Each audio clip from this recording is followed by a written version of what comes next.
600 grit emery cloth, and just hit her real quick and move on with life. You'll probably be just fine. That you're talking about, you have like you have like white streaking going on the bearings. Yes, yes, it's almost white, grayish. Yeah. That's not. You don't need to be concerned about that. Usually, okay. Of course, I can always be wrong, but you're probably good to go. Polish it up and move on. Alex, are we back on the screen? Would you mind telling us? Can you see us on Facebook? Let me go back into Facebook here. Sorry about that. We accidentally unplugged it. No, you're fine. I still can't see you, and no, it's not. No, I can't see you. Oh, now you're on. You got it now. All right. Thank you, sir. All right. Well, we're gonna move on, man. You should be fine though. 100%. Appreciate it. We're gonna put it back together tomorrow. So. Yes, sir. Good luck. Okay. Yep. Thanks for calling in, Alex. Sorry that we messed up your time. Okay, guys. Again, this is Hack Nation Live. It's a call-in show, obviously. If you're watching on TikTok, we highly recommend you go over to Facebook because you can hear the caller in real time. TikTok does not allow us to integrate the caller into the show. So if you're watching on TikTok, I see I have 100+ people, or at least I did a second ago, watching. Go to Facebook to watch this, or even YouTube. It's streaming live there as well, and you can hear the caller. It's a much better show when you can hear what's going on, obviously. Go to Facebook.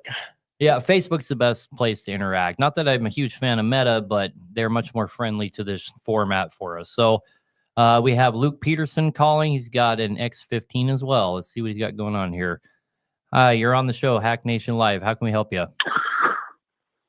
Hey, can you give me a layman's breakdown, the difference in the 605B versus the regular 605 on the X15s? Stamped on the valve covers, there's a difference. You know, there's a V like Victor on some of them. You know? Velocity? I don't know. I've never even seen that before. So it's supposedly the productivity series, but nobody's been able to tell me the difference. They make I know they have like an economy series and then their performance series, but I'm not sure the nomenclature on that. Obviously, my shop does an insane amount of ISXs, but some of my other family members, namely my nephew, specializes in the X15s, and he has way over 100 of them under his belt. So I am blessed and typically don't mess with them too much. On the front side, when a guy calls like yourself and want me to give him a quote, and let's say that we're looking at maybe changing the CPL or something like that, I let people that are a lot smarter than me handle that. I'll move it up the chain and maybe highway and heavy parts. They're usually our best source. They can kind of tell us where we can go with it, or maybe we'll call the Canadians and kind of find out what can be done. But as far as every little nomenclature and stuff like that, I'm not 100% sure. And I should probably bring my nephew on the show and just tell people with Cummins questions to call, and he could get her done all day long, you know. Not, you know, and I could answer most questions about Cummins, but this is just like a technical question. I don't know the answer to. It probably doesn't mean much, though, honestly. Like I know on the pickups they would do, you know, HO for high output, and it changes the horsepower on it by like 10 horsepower, and same thing with your torque. Yeah. It's just a little bit different in the tuning is all. Usually that's what those numbers at the end or letters at the end mean. But your best bet would probably be calling Cummins. New to no worries, man. New to the Cummins world, just trying to figure it out because I haven't seen it on any other, any other rated horsepower other than the 605. There's none of them that I've seen that put a letter behind it. But somebody's going to call. Somebody's going to call and know the answer, guaranteed. Which is what makes this show cool, right? We don't want to sit here and pretend like we know everything, but you know we'll have an opportunity for somebody else. I'll keep listening. Sure, and then you know you can go back to your 22 and 2350s. You know, I'm a lot more familiar with those than the X15s. I've literally never opened up an X15. They get opened in my shop all the time, but I've done the 22 and 2350s. The X15 is basically just a 2350, right? So I am familiar with them, but you know, on the old 2250s, you had like the low torque and the high torque series engines, and they weren't a lot different. One of them was geared more towards economy and your fueling, and the other one was geared more towards getting shit done. And I'm quite certain that is exactly what's going on with the X15 nomenclatures. Sure. All Good right, enough, sir. fellas. Well, I won't hold you up. I'll keep listening. Maybe somebody will know. Thank you. Sounds Yes, good. sir. Thanks, Have a good Luke. day. All right, again, guys, it's Hack Nation Live, where obviously we just try and help truckers answer their questions. If you're watching on TikTok, I appreciate you. Thank you for being on there, but you should go to Facebook and watch there because you can hear the caller. We're just going to go right to the next one. This is Travis White, and he wants to talk about cylinder heads in the different stages. I love this topic. Let's get on it. Welcome to Hack Nation Live. Travis, what can we do for you? Thank you. Yeah, I've heard you talk about heads, and you'll say like stage 3, or I might put a stage 4 on it. What does that mean? So, your stage 2 head, well, I'll just kind of go through all of them really quick. Your stage 2 heads are going to be basically just like your OEM head, but a little bit better. Let's say you're going aftermarket. Your aftermarket head over the OEM, if we're talking Cat, for example, but it's kind of across the board. But a Cat head aftermarket stage 2 would be advanced over a stage 1 OEM head by having up to 5% more nickel in it, 30% bigger cooling channels, and also it's going to have Inconel exhaust valves. And when you go to a stage 3 head, the only difference that you're making is all of the things I just mentioned, plus Inconel intake valves as well. And when you get to the stage 4 head, you get everything that was aforementioned, plus you get a fire ringed head. Just handle more Okay, so horsepower. stage 4 would be the best one. I don't. So, if you want my honest opinion, I don't agree with that. I talk people out of buying stage 3 and stage 4 heads from us all the time, and usually talk them into just your regular stage 2 head. And it's because I'm of the opinion of, you have stuff like raised liners, you have cryogenic head studs, you have cylinder heads that have stainless fire rings and all that. And in my opinion, the causes of head gasket failure are always external. Head gaskets don't just fail. I mean, a common question I get is people will call me and say, hey, I bought an aftermarket kit, but I'm thinking about getting an OEM head gasket. And that is silly to me because the head gaskets in 13 years of tearing engines apart, I've never seen a head gasket fail for the head gasket's sake. Does that make sense? Right.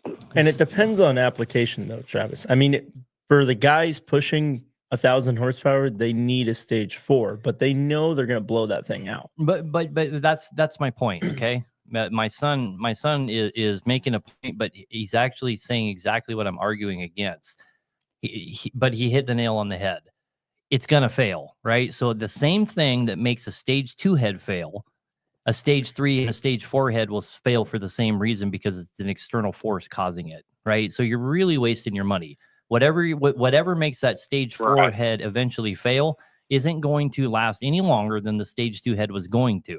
Yeah, but stage 4s are supposed to dissipate heat quicker, and they should be able to take way more pressure. Like, say that, for instance, the benefit is supposed to be, say, your stage 3 could take 100 pounds of pressure on it, right? But when you start spinning at 2,000 RPMs instead of your typical 1,500, you may be pushing 150 PSI, right? So the idea of a fire ring cylinder head is that it would handle more pressure, more abuse. So you wouldn't have something like a gasket actually popping and blowing out. That's the theory. And I understand that's the theory. But what I'm telling you, in my opinion, and of course, you got to remember, my friends, this is my opinion, that the same failure that would happen with a stage 4 head is going to happen with a stage 2 head under all the same conditions, whether there's horsepower applied to it or not. That's just my opinion. The guys that build horsepower engines and add all this crazy stuff to it, they still fail, and they fail quickly. And they know they're going to fail. So they don't mind throwing all that money at it. And they don't mind asking. They never ask for a warranty either. But so if you're just doing a regular build and you're looking for longevity, a stage 4 head is going to give you absolutely no benefits over a stage 2 head. It's just going to hit your pocketbook way harder. Right. Is that the same thing with turbos when they say stages 2? No, just more beefy. No. That's a whole different Better world turbos, there, better. my friend. But we'll have to hit that one another time. All right. Okay, I appreciate it. Yes, sir. Don't Have a cheap good out day. on your turbos. Yeah. Obviously answering his turbo question would make more content, make more good show, but this is a call-in One- show one sec, real quick. and I there's wanna all kinds answer of this. people on hold, and we want to just make sure we get to as many people as I possible. want to tell these guys on TikTok, hey, if you're on TikTok, I see I'm getting questions about transmissions, etc. You guys can call into the show. Can I have that? Yeah, we got one right here. No, what's the call in now? Oh, the call-in number, guys, is 573-422-4225. And if you're watching on TikTok, you're not going to hear the audio from the callers. We highly, highly recommend that you go to Facebook because you can hear the audio from the callers. And speaking of callers, we're going to go talk to Flint, and he has a C15 Acer in a 2017 Peterbilt Sounds illegal. dump truck. Lighter. Hello. Yes, how y'all doing? Good, man. What can we do for you?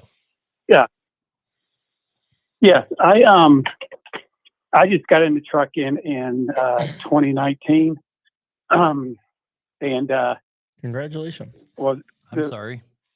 yes, thank you. I was in the military for 30 years and went to a truck show, fell in love with the Peterbilt.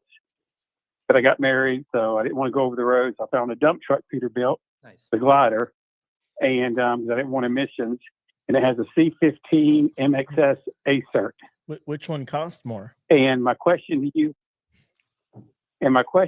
is, the truck was built by another guy. He actually ordered the truck and built it, but he never drove it. And I talked him into selling it to me. And when I bought it, I knew that the engine had not been rebuilt. It come out of a wrecked truck, Mhm. and it had like 380,000 miles on it. And right now I'm at 191,000.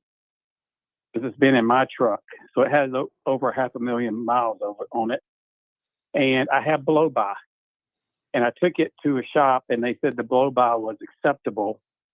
How did But they? when I first fired the truck up, and hang on. How did they determine that? I don't know. I took it to them.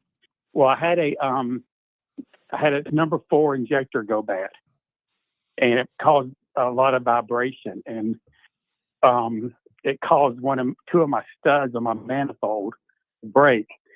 So when they went in to fix it, I went and had them put a full tilt manifold in. And I said, hey, I got blow-by. Can y'all check that and make sure it's good? And he said, well, how much oil are you consuming? I was like, well, here's the funny thing. If I run full synthetic, I can burn 2 gallons of oil every 10,000 miles. Mm-hmm. But if I run conventional oil, I only burn a gallon every 10,000. Yeah. Why is that? That's really normal because your synthetic oil is so much thinner, right? It will. So if you have crankcase or if you have combustion gas going into your crankcase, your synthetic oil is going to hold up much better than your conventional oil, but you will lose more because it's just so much thinner. But long story short, a gallon in 10,000 miles is probably not a cause for too much concern. What I would recommend is that in barring that you have no external leaks, right? I can't tell you how many guys come to me and think they have a really bad blow-by problem because of oil consumption, and their rear main seal, for example, puts a gallon of oil out on the ground while I'm trying to look at their blow-by problem, right? So, Yes. Everybody's saying YouTube's not working. Why? No. It says we're on YouTube. But so when I fire the truck up in the mornings or whenever it's cold, I have no blow-by till it warms up. But that's normal. Is That's normal for every truck. Okay. Even a truck that's blown the fuck up is going to not show its face until it's warmed up. We don't even. So I own a JTech blow-by machine. It's similar to the machine that you hook up if you own a dyno. But it's obviously much cheaper than owning a dyno. I think they're about $3,000. And that thing has been the greatest thing hands down the best purchase I ever made. And it measures your CFM off your blow-by, and then there's a mathematical equation to do to figure out whether it's acceptable or not, right? And guys will come through here with pretty good blow-by and burning a gallon of oil, but the JTech machine, a lot of times, and in fact today. In fact, I'll give you a great example. We had a couple that got on our board, and they've been driving their truck for about 4 weeks, and they brought it here, or however long, and they brought it here because it's getting close to the time for them to get it in. And when they got here, it was running so great, and this was just today. And I said, "Man, let me hook up my machine. I want to check this thing." And I hooked up and checked everything out, and I'll be honest with you, it's totally acceptable, right? It's in the acceptable realm, but neither here nor there. I guess what I'm saying is there's not enough shops out there that have a ways to measure blow by properly. And if you took it to a shop and they told you it's acceptable, they would have had to have a machine of some sort to be able to tell you that accurately, right? Yeah. So when do you think I should rebuild it? So what I think you should do instead of Or what's the sign I should be looking for? So here's what you should do. You should take oil samples. You go to Under My Hood on Amazon. And the only reason I suggest them is just because that's who I use and it's super simple. So you can go to Amazon, go to Under My Hood, you get yourself their little kit. It's only like $20. It's all self-contained. You put the oil in it, you put it back in the same package they sent you, and then you put it in an email box, and then you get an email with a breakdown. What you need to do is do like 3 oil samples over the next 30,000 miles and see if there's any alarm bells going off. If there's not, go make money with the dang thing. Got it. All right, sir. Sounds good. And yep, I appreciate it. And if I rebuild it, should I keep it like it is or do like that single turbo it? I'd keep it the way it is, but that's, there's all kinds of arguments there. But my personal opinion, I'd leave it the way it is. I mean, it probably performs great, doesn't it? Yeah. I live in the mountains of North Carolina and it pulls. No, I bet fantastic. it does. I mean, it runs great. It has twin turbos, so you have your torque band everywhere you need it. I wouldn't change it, and you'll lose a bunch of your jakes, and you'll lose a lot of that lower end torque and horsepower. And you don't have to wait for schooling. And it'll cost you a bunch of money. Thanks, guys. I appreciate it. Yep. Have a good day, man. All right, guys. If you're watching us on TikTok, again, you cannot hear the caller audio. If you're watching on TikTok, you have to be over on Facebook. We're streaming live on Facebook, and you can hear the caller over there. Again, the number to call in is 573-422-4225. And we have Michael Sands calling about it out of frame. How you doing? You're on Hack Nation Live. Hey, how are you? Good.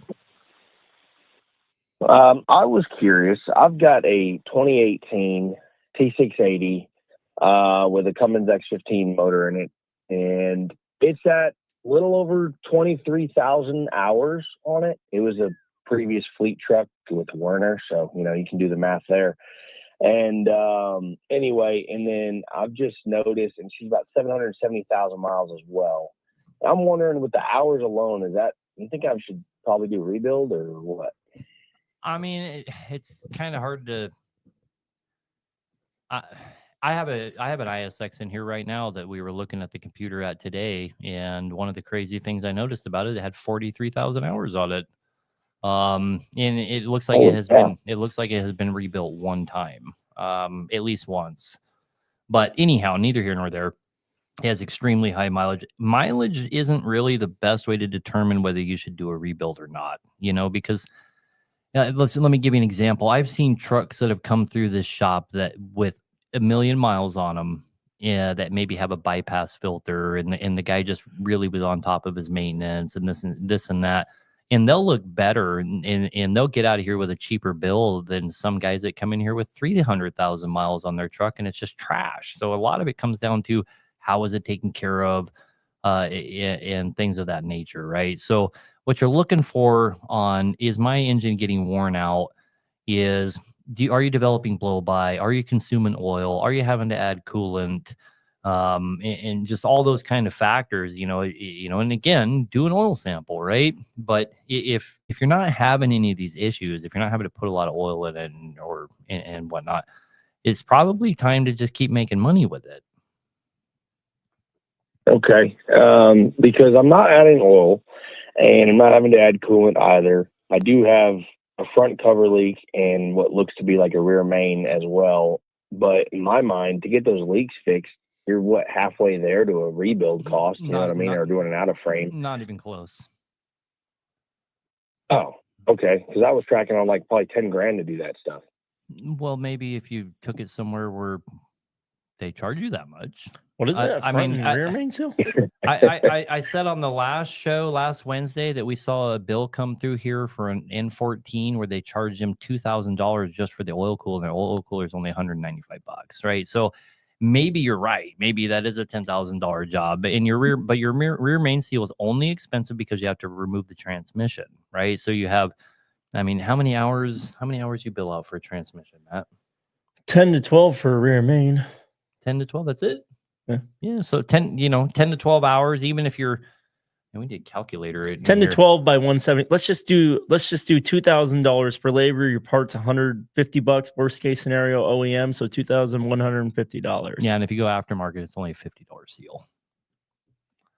So, oh wow. So Okay. you're talking you could get that fixed. I mean, and that should be pretty much across the board for any shop. Shops that are charging you 10 grand are just literally ripping you off. But you might do a clutch and an install kit while you're there. So I think the average rear main that I do is like 3,800 to 4,000 because we always do a clutch and an install kit while we're there. So you add labor, you add clutch, blah blah blah, flywheel turning. So it's a little more. But I mean, if you wanted to, a guy could do it for $2,150. If you were into that thing at Bennett Truck Center, for example, and I don't want this show to be a sales pitch ever, okay? But just to put it into perspective, if you took that to Bennett Truck Center and your hourly rate's pretty high, what's your hourly rate? 175. 175. Yeah, you're cheaper than me. I put it at 200 for the example here, so it'd be sure, right. So he was running you numbers at 200. So if a shop was at 200, if a shop was at 200, your bill shouldn't be really more than like $5,000. That would be for doing the rear main seal, clutch, all that kind of stuff, and probably fixing your front leak as well. What's the front leak? Okay, front main seal? Understood. No, he had like a cover leak or something. Yeah, the front cover. Yeah, like the peanut cover or the front structure.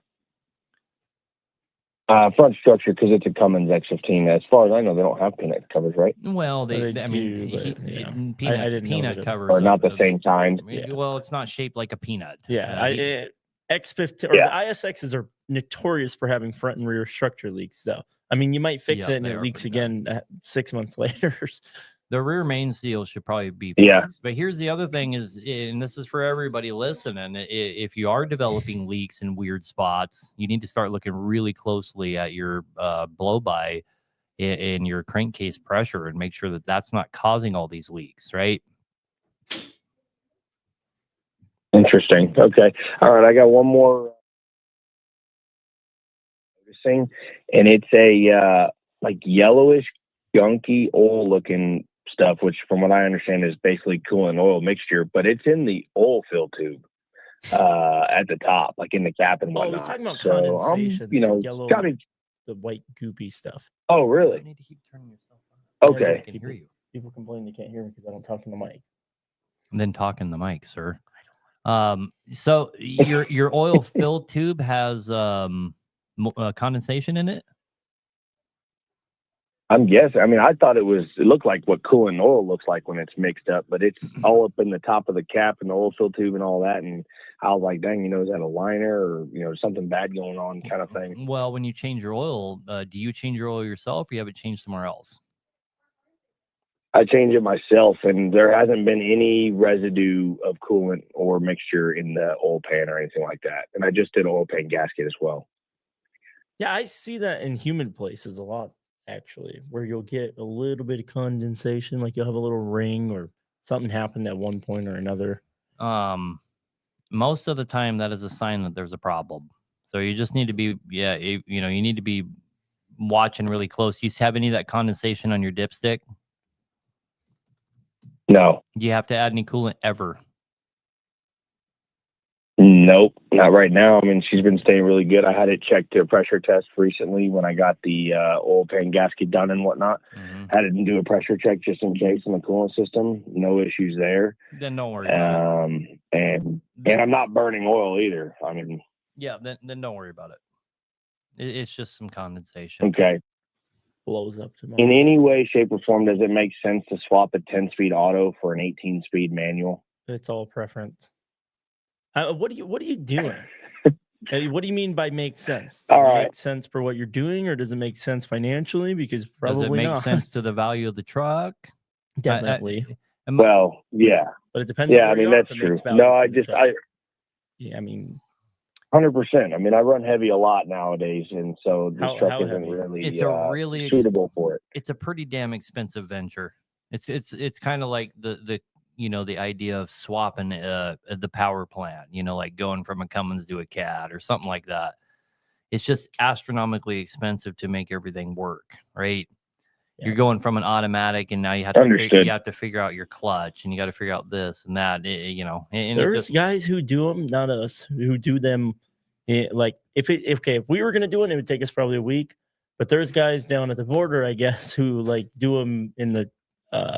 But you don't have someone you can reference, right? so Yeah, I don't even know what their name is, but they'll get them done fast. But it's a lot of work. I mean, you have to put a clutch pedal in, you have to reprogram your ECM. Obviously, you have to get rid. You have to cut your drive line. There's a bunch of work that goes into doing. You have to put a hole in the floor. You have to figure out all your shifters. Blah blah blah. It's kind of like when we do an engine. I tell guys, in advance, I'm like, it might take us 6 weeks to do this project. And then it might sit here for another 6 weeks. So I would try, even after we have it running, while we're trying to figure out how to make everything work on the damn thing. Yeah. That makes sense. Yeah. Hey, the best way to do it would be to find a truck that's identical with the right VIN number that would have everything that you were looking for. And then we could do VINs. That's how we do them right now. Like we're swapping from 10s to 18s. That's the fastest, easiest way to do it if you're trying to minimize downtime. But what he's saying is you find the identical truck that came with what you're looking for. Yep. And we just pull parts off of that. And I would pull part numbers from that. Yeah, not pull the actual parts. But it doesn't make sense unless it makes sense to you. It's all personal preference. Depending on where you are, it might be worthless to have an 18 speed. So you got to figure that out yourself. Honestly. Yeah. Understood. Is swapping rear ends like 264s to say 355s with same answer. Same answer. It's all preference. It's all preference. It's all preference. It's easy to do. Easy. Of all the things you've mentioned, that's the easiest one. Oh, that's the easiest. Okay. Yes. Oh, yeah, all right. Well, that's all, guys. I really appreciate all y'all's answers. So yes, I appreciate it. Thank you, Michael. Yeah. Take care. You too, buddy. All right, guys. Again, the number is 573-422-4225. This is Hack Nation Live. I have my son from Bennett Truck Center here. If you're watching on TikTok, we highly recommend you go over to Facebook to watch this because you can hear the caller audio if you're watching from Facebook or YouTube. I don't know if the YouTube ever came back up. I don't know, but. Okay, we're going to Daniel from Philadelphia, looks like. Daniel, you're on Hack Nation Live. What's going on, Aaron? What's going on, Matt? Not much. You? It's funny. I'm not anywhere near Philly, but okay. Well, it says your number comes from Philadelphia, but neither here nor there. What can we help you with? So I'm a small fleet owner. I have just acquired my 6th truck, celebrating my 7th year in business. We don't do very much broker work. We have direct contracts with customers, and we're growing pretty good. We just moved into a new shop, and we're actually building that for the public as well. Because we're at the point where we need to have our own mechanics.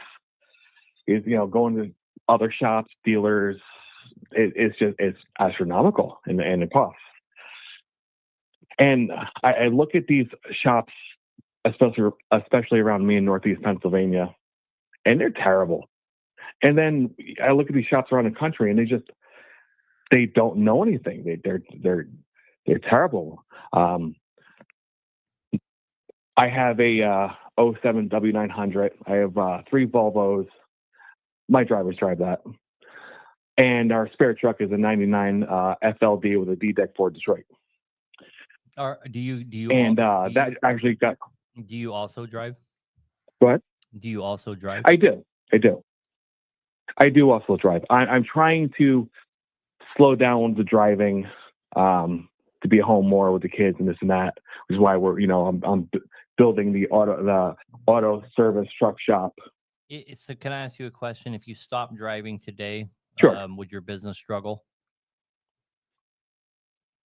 If I stopped right now, yes, we would take a major financial hit.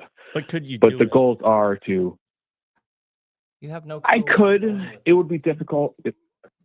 Sorry, go ahead. It could happen. But So when I for the first 4 years, I think 5 years maybe, I had a partner in my trucking company, and he finally quit and sold out to me because and his main complaint was if him or I stopped driving, just one of us stopped driving, we would go under. So even though we had 11 trucks and all right, these guys working for us, it didn't benefit us at all, right? And technically, we would have had more money if we got rid of everybody and we both just drove our own truck and we weren't partners anymore. And so ultimately, he threw in the towel and sold out to me. And it wasn't until he sold out to me that I really started to thrive. But, and whether the partner dynamic is the cause of that, that's a whole nother topic. But the point is that I had to drive right. I had to drive myself, drive my little ass off for another 3 years just to get to the point where I could comfortably get out of the truck and not go under. Right. So, And that's where I'm approaching. right. So you're getting close. Yeah, we just So, but my point that I was right. going to make is that if you're a guy out there that's in your same position, I'm kind of talking to the audience, right? And you have to drive a truck if you own a small fleet, and if you stop driving the truck yourself and the business goes under, then your business model is not good, right? Your lanes that you're doing, Right. the freight that you're running is not profitable. It's not. How could it possibly be profitable if you have to drive for it to be profitable? I'm told I'm too nice. I give my guys a lot. We have a very good benefits program. We have a very high paying health Paying your insurance, people and as you know, more you own the isn't fleet. going to hurt you. What? Right. And my philosophy is it's cheaper to keep the employee happy than to rehire and retrain constantly. Yeah, I have learned a little bit of that from my son. Obviously, I have guys that have worked for me for like 25 years and whatnot, but new guys, it takes me a while to break a new guy in. And my son has kind of pushed me down the path of, hey, you already treat your guys good, but treat him even better. Pay him better, pay him even more. Right. Give them benefits, give them whatever. And I've seen the value in that. For sure. In the long term, in the near term, it hurts, but in the long term, it's the way to go. I mean, that's why guys followed me to Georgia Exactly. and then to North Dakota. Now the same guys are with me in Texas, right? They've been following me around the world for years, and it's the way you treat them, of course. So in the long run, that's right. And in the long run, that's going to pay off for you. Right. And we just picked up a nice account doing a major hardware store chain, and it's going to be extremely lucrative. And so my plan is we're building the shop now. We're getting everything ready, and we're building customer base already. And I'm planning on having my grand opening, I would say June, July. And I follow you guys. I watch what you guys do and how you treat your customers, and I take that into what I want to do. And we're tooling up, we're investing, and it's a lot, man. To get started, it's a lot. That's not even, in my opinion, that's not going to be your big challenge, right? Your big challenge is going to be, I mean, you can buy tools all day, right? And you really want to, in my opinion, to keep your overhead down, you want to buy tools as you run into the problems. Does that make sense? Right. So right. I guess what I mean by that, and I know, instead of buying a counterboard tool, thinking you may need to use one someday, don't buy one until you run into the job where you have to have it. And that's just, you don't need a front, Right. you don't need a front and rear seal driver until you run into a problem where you have to do an outer frame. Right. And I have the same philosophy you do. I don't need the shiny tool truck coming and servicing me. if I could find a tool that has the equivalent value or service but costs less, why not buy it? I don't need to have that fancy name, you know. Well, it kind of depends on who's driving the tool truck. They can service me. Right? How much? I wouldn't even. Yeah, like What's that? Like Aaron said, that wouldn't be my biggest concern because we just started our other shop 10 miles down the road, and I think to outfit it completely with everything on Amazon, which I just bought it all on Amazon because it was half the price of anywhere else for the same exact product. I was in like maybe Right. 18,000 for everything. I mean, and I bought extras of everything. I have 6 heavy duty jack stands, transmission jack, lifts for the front of the truck. I mean, just tire guns, air reels, blah, blah, blah. And maybe actually 20,000 probably with air compressor. Are you looking for a word of advice on starting a shop? Sure, I'll take any advice from someone who knows more than I do. The first thing I would recommend is specializing either in engines or not. Like I don't think we're going to do necessarily engines. Right. So if you're not going to do engines, I think we're going to take more of your son's approach. Right. So your tooling is vastly cheaper. Like the tooling I need just to do a PACCAR, for example, is about $16,000 just to do that one engine, right? And for $16,000, like Matt's saying, I can get a badass transmission jack, just all the kind of tools you need to do everything but the engine. Right. And the other thing is so you need specialized labor to do the engines. You'll be able to find guys and more of them at a better rate that do everything but the engines, and you'll get more trust in the marketplace. I mean, that's how we built our business. That's how he built his. He doesn't touch anything but engines. We don't touch engines. And it works out really well. I mean, from our experience anyway. But the main concern for me here is that you've never ran a shop. Do you have anybody there that, I mean, it's going to be extremely hard to run a shop efficiently when you've never been inside of one operating one.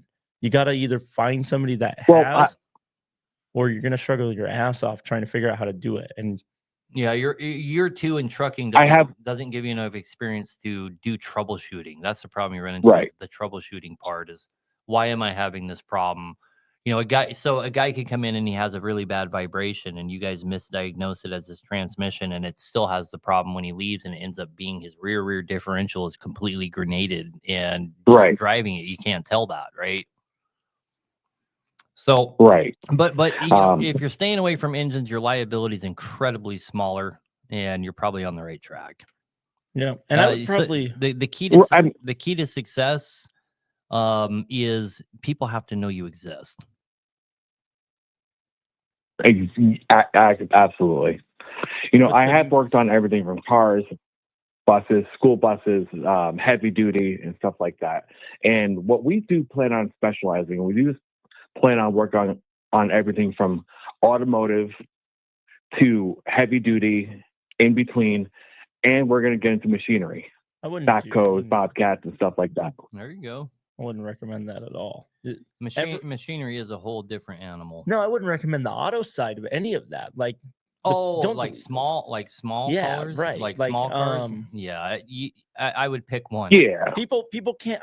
When I go somewhere and I see somebody that does every single thing, like razors and all of it, and they're spread so thin, I think I never want to do business with these guys because there's no way they're going to give me the best quality product and service right there. Like, you don't go buy an engine from the same person that cuts your hair, right? Like, they're just two totally different fields, and there's no way that this guy is the expert on this and this. You got to keep these things separate.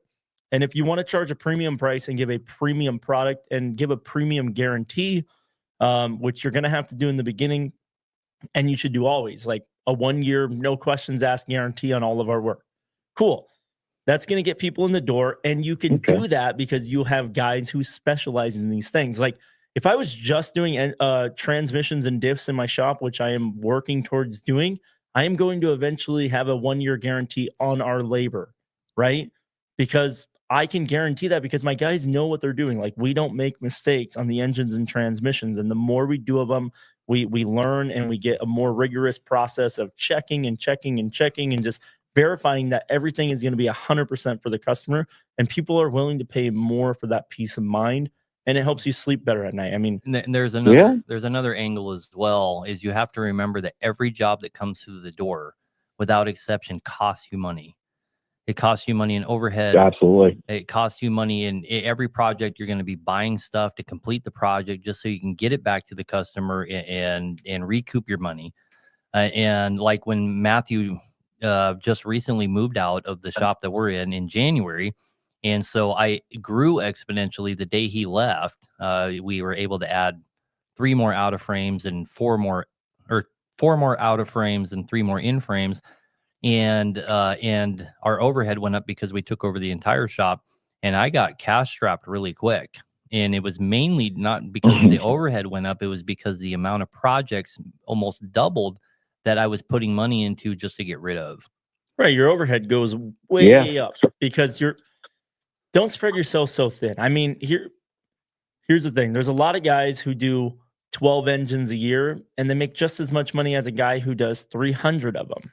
Now, not literally, but I'm just saying, net profit, because your overhead goes up and up and up and up. That's why you see companies like Rush Truck Center, for a job that I charge $1,000 for, they charge $5,000 for, because their overhead's gotten so high that they still want to make 20% profit instead of 3% on the volume that they're doing. They still want 20% all the time. So they just keep raising and raising and raising and raising. But like over here, we want to do the Walmart edition. So we want to go for volume, and I'm fine with a 3% margin off the top of everything.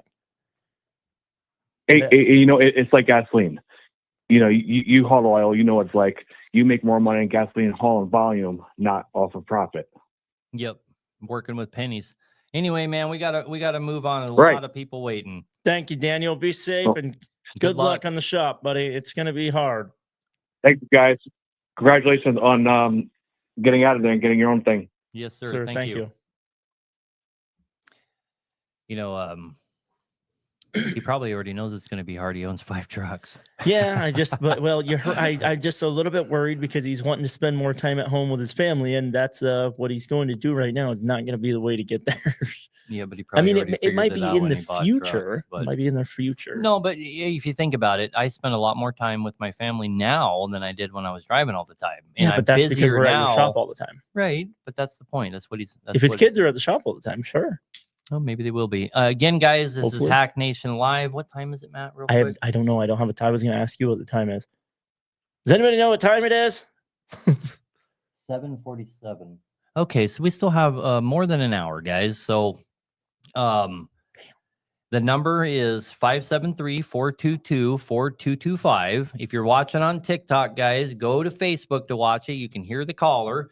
I'm Aaron Bennett with Hack Nation. This is my son, Matthew from Bennett Truck Center. And we have a construction worker from New Hampshire. We have 10. Hang on. Wait, we have 10 callers in the queue. That means it's going to take about all of our time till when we end. So let's try and keep everybody to 5 minutes. Yeah. I'm letting people know. Hello. Hey, how's it going, guys? Good. You? Good. Hey, listen, I follow you all the time. I bought a brand new Western Star, and the ABS light keeps coming on. And see if you guys can help me with this. It's been to the dealership 8 times. I believe you. They've done an overlay. They put new sensors on, and the rest of the time it's been adjustments. What year is it? But every time I go to the dealership, it's a 2025. It's only got 22,000 miles on it. Brand new. But we're not. ABS is a pain in the ass in and of itself, and even having it, like, we have a badass computer at our shop that will tell us if you have a newer model truck like yours, it'll tell us right down to the sensor and the position of where it is, what is bad. But that is the limited that's the limit of my abilities on ABS. Like, I have to have that computer to do your ABS. Like, me too. For years, we've always said no to ABS, and somebody over here in the room would just unplug the ABS light so you couldn't see him on his trucks because we didn't know how to get him off. Because it's for us anyways. Our knowledge is limited, and I'm just speaking for him, but I already know for a fact our knowledge is limited on him. Actually, I have J-Pro and I've had J-Pro for almost the entire time I've had trucks, and was able to diagnose and fix my ABS. But all we've ever done is oil fill work, and they get tore up within a week. And my trucks, I never replaced them. But if you're not running in a 100-mile radius in an oil field, you need to have them working. You're going to be going through scales and stuff like that, and they're going to be looking for that. If you have ABS light on, they'll put you out of service, right? So it's something, that's right. It's something you have to deal That's with. right. What my son probably didn't realize is that I never had to deal with it. You know, if I ever got caught up with a DOT guy, it's some random guy pulling us over for whatever reason, and he's more worried about how much we weigh than he is about whether my stupid ABS light works. And nobody's ABS light works in the oil field, so they just leave you alone about it, right? But in your case, basically what we're trying to tell you is, it's your truck's under warranty. Those guys should be able to figure out what's going on with it. The computer literally tells you I know, but he brought it in 8 times. They probably have a module or something messed up. It's not going to be a sensor. It's not going to be wiring. It's probably going to be from the factory with the computer, whichever module that thing's communicating with on CAN bus is messed up. More than likely, I can't get any deeper than that. I would have no idea. But I'm assuming they have all the schematics. As long as they have a guy there who's advanced enough, he should be able to go in and ohm everything. I mean, it would be a meticulous process that would take forever. Who cares? But sounds like that's about your only option. He's going to have to go through and just ohm out everything to figure out what it is. Here's the problem is, since you have a new truck, you can't really take it somewhere else, because then it will void what warranty you do have. That's right. That's right. Number 2, it's going to cost you an ass load, because ABS stuff can get really expensive. So unfortunately, you have to keep going back to the dealer, right? And you've already been there 8 times. I don't really have the answer for you, man. Maybe take a can of gas and a lighter. Western Star, that sounds fun, but I think you might need it is. Hey, I had one of those. I couldn't wait to get rid of it.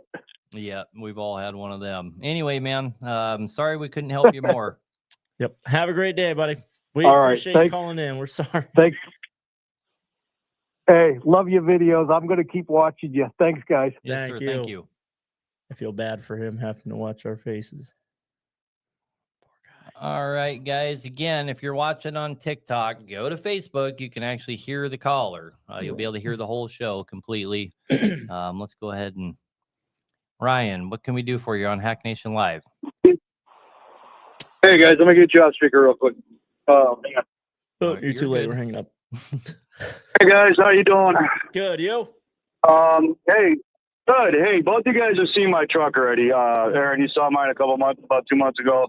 Matt, you just worked on mine not too long ago. Oh, did we do the you did the manifold on it? Manifold. Okay, Ryan. With the red you put the manifold on it. Yep. Sounds like yes, sir. Here is the issue I'm dealing with. I don't have any real blow-by. I have 0 oil leaks.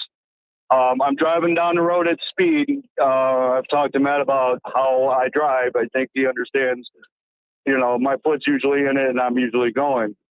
I'm losing, it's pushing oil, not ventilation, out of the vent tube, and it's splattering on my battery box. And it's only when I'm at speed and driving. And then I'll look at my mirror and all of a sudden I'll see I'm like, what the hell? I'll stop and I'll look and I got these oil droplets all over my battery box. And I'm sure it's underneath the truck, just I'm not going underneath to look. But I did go, I am starting to use a little bit more oil, not by burning it, but by pushing it out the vent tube.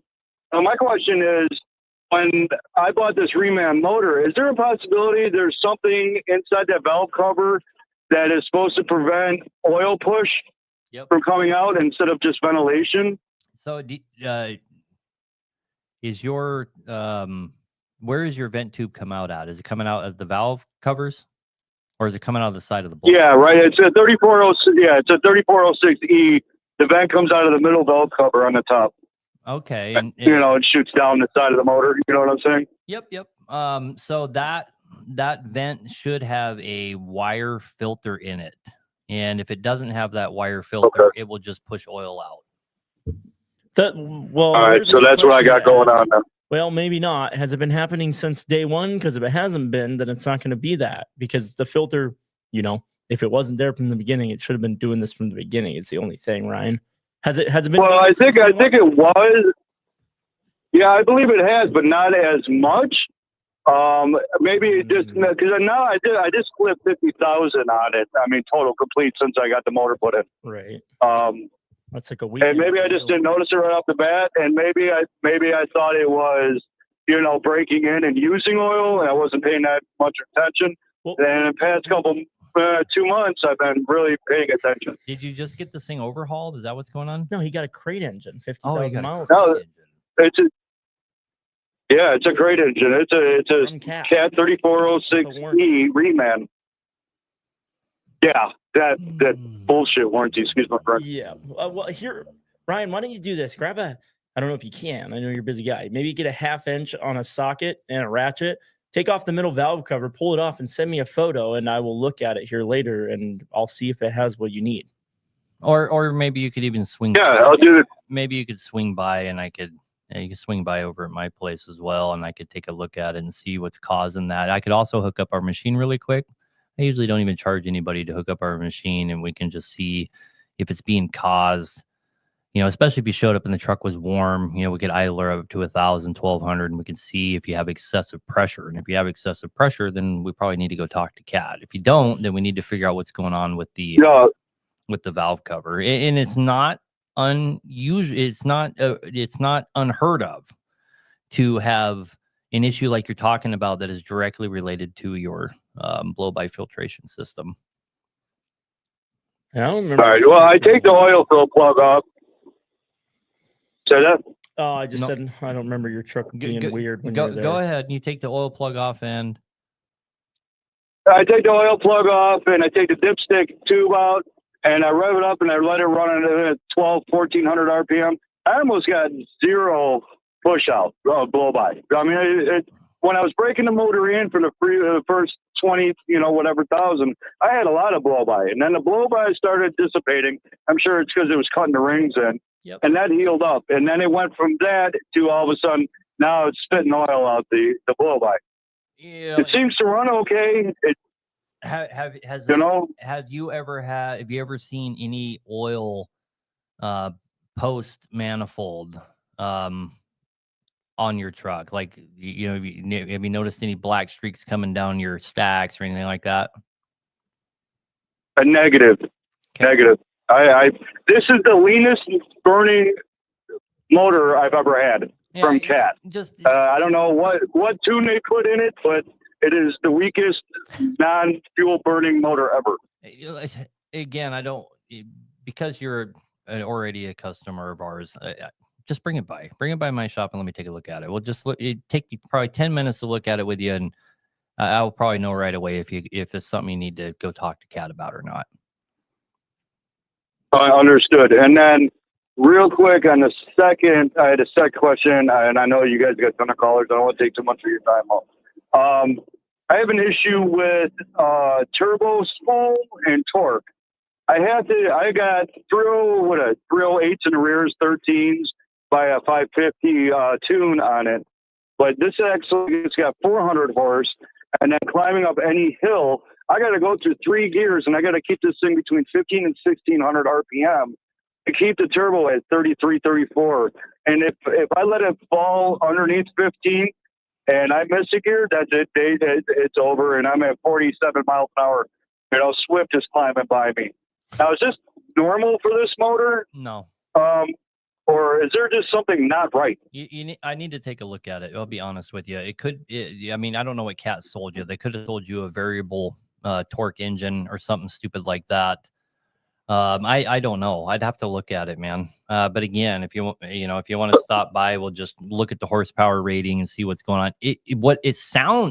Everything you're describing screams a blown up engine. I'll be honest with you. But you're not using any oil, so it's probably not the case. There's something else going on. It's probably something simple. It can also be a sensor. Perfect. It could be an intake temp sensor. It could be a boost pressure sensor. It could be a barometric pressure sensor. All of those things will cause problems like you're talking about and not throw a code.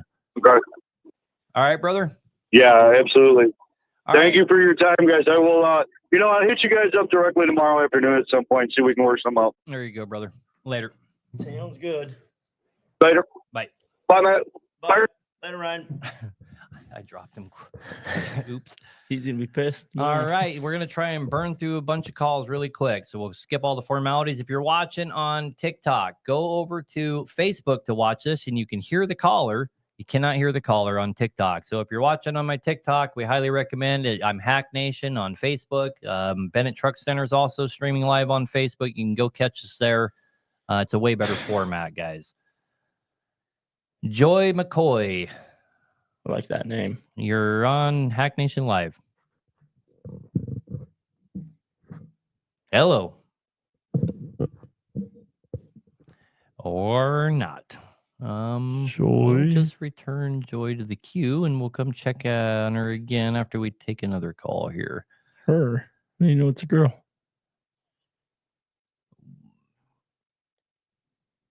Anyway, that most people named Joy are females. That's where I made that assumption from. She hung up. Anyway. Hello, you're on Hack Nation Live. Is this Eddie? Yes. I was checking on your thoughts on OPS oil systems. Good, bad. I mean, I hear people like getting like 60,000 miles out of oil. So we spoke on this last week. I've installed quite a few of them at my shop, and I got a fleet of guys who run them, or they're all buddies. They go on average 40,000 miles, and when they're pulling their samples at 40, it still says they're good. And I have one guy who runs about 100,000, and he just changes it for the sake of changing it with a full synthetic oil like AMSOIL or T6 Rotella is what they run. So, I mean, seems to be pretty good based off the oil samples that they can run 40 to 100,000 miles with a good full synthetic and doing filter changes, in between. Do you want to know what an engine builder thinks about those systems? Every single truck should have one on it. The trucks that come through my shop that have bypass filtration systems on them, the valve trains, it's noticeable immediately. The valve trains always look astronomically better.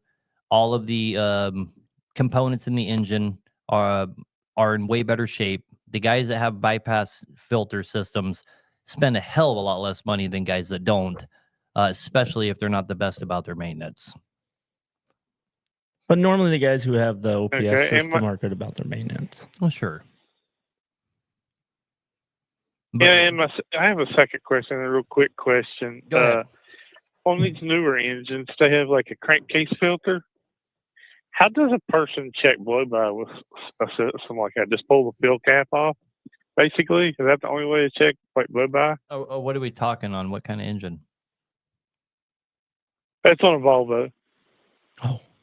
Well, so it has a crankcase filter. So it ain't like the old cats where it just come out of the valve cover. It goes through a filter. So you really don't see blow-by. The Cummins have the same problem. So like when guys will call me and tell me that they're consuming a gallon of oil, and if they're talking about a Cummins that still has the filter system on it, they need to times that by 2 or 3 even. They're probably using 3 gallons, right? In the equivalent of say a Cat or an old 60 series Detroit or something. You're absolutely right. If you're consuming a gallon of oil or something and you have a return system, you need to be looking really hard at that thing, that you probably have a pretty bad problem, and you need to start taking some oil samples. You're probably hearing that theme.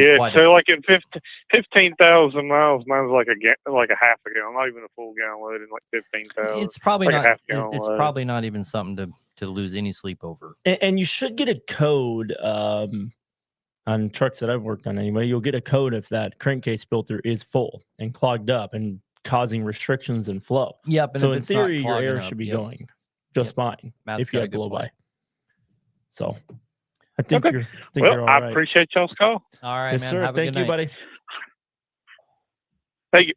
I like how you see their name. I didn't even notice that. Oh, you didn't know how I was coming up with their names? No, I did. I just thought it was because it was in the thing. All right, we're gonna go to Wesley Williams. Catastrophic failure of a Oh, God. C12. What do we got going on, my friend? You're on Hack Nation Live. Man, I appreciate y'all taking my call because this has been bothering me. And a shop that is no longer in business built a C12 for us. Right out of the gate, low power. Engine codes, barometric pressure sensor was one of them.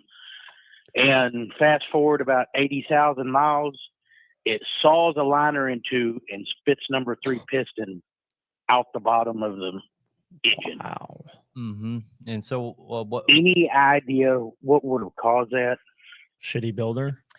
At 80,000 miles. Yeah. Boy, that's a hard one to tell. Here's kind of a rule of thumb, okay? And this isn't universally true, but it's a pretty good metric. And that metric is that parts failures, if the part is the cause of the problem, that usually shows its face within the first 90 days in the first 10,000 miles. Okay. It can't, and obviously there's exceptions to everything. If it's the installation error, in other words, the mechanic did something like they didn't torque the rod or something like that, that's usually going to show its face in the first week. And it's certainly not going to go 80,000 miles. I mean, obviously there's an exception to everything and it could be possible, but I would immediately be looking at external causes, like some kind of failure of some kind. You know, what needed to be done and what should still be done is the ECM report needs to be looked at. That ECM is going to tell you at least 80% of the story, right? And if the ECM doesn't tell you any kind of story at all for some kind of a critical event of any kind, then only then really can you turn around and say, okay, let's start counting backwards what happened. You know, you had a failure in a certain spot. Has anybody checked to make sure that the rod was still torqued correctly or any of those things? Have any of those things been done? Do we go back and look? Well, the rod's still on the journal. Okay. And so it's like the wrist pin sawed the liner in two from top to bottom, best I can tell. And the C12, I believe, is just a push-in wrist pin. Right. Yeah, just a push-in wrist pin with a rubber contacted bumper.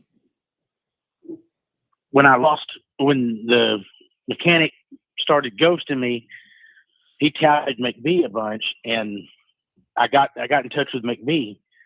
They were no help in resolving it. They told me because he put a aftermarket turbo, which was just a turbo off a 12.7 Detroit, and I mean it literally was clocked right coming from the turbo people. That just voided any kind of warranty. From McBee told you that? And they were going to be no help. Yep. So. Yep, the rep for the North Texas area told me that. So this is to all the people listening, and this is an alarming thing to know. And I never talk about this, but the honor rate, in other words, the rate of the percentage, I should say, of people that get their warranty honored in the aftermarket industry is between 3 and 5%. You have a 3 to 5% odds of getting your claimed warranty honored in the aftermarket industry, and they are astronomically higher than OEM. OEM is probably 1%. So what I'm getting right, this industry is broken, and I brag all the time about how great the warranty is in aftermarket, but it's 3 to 5% chance.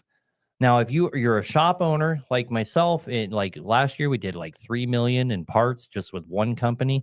I'm going to get stuff warranted, right? Because they want me to keep buying their shit. Right. But if you're just a single truck, did it in your garage or small shop that does 3 engines a year or something like that, you have a 3 to 5% chance.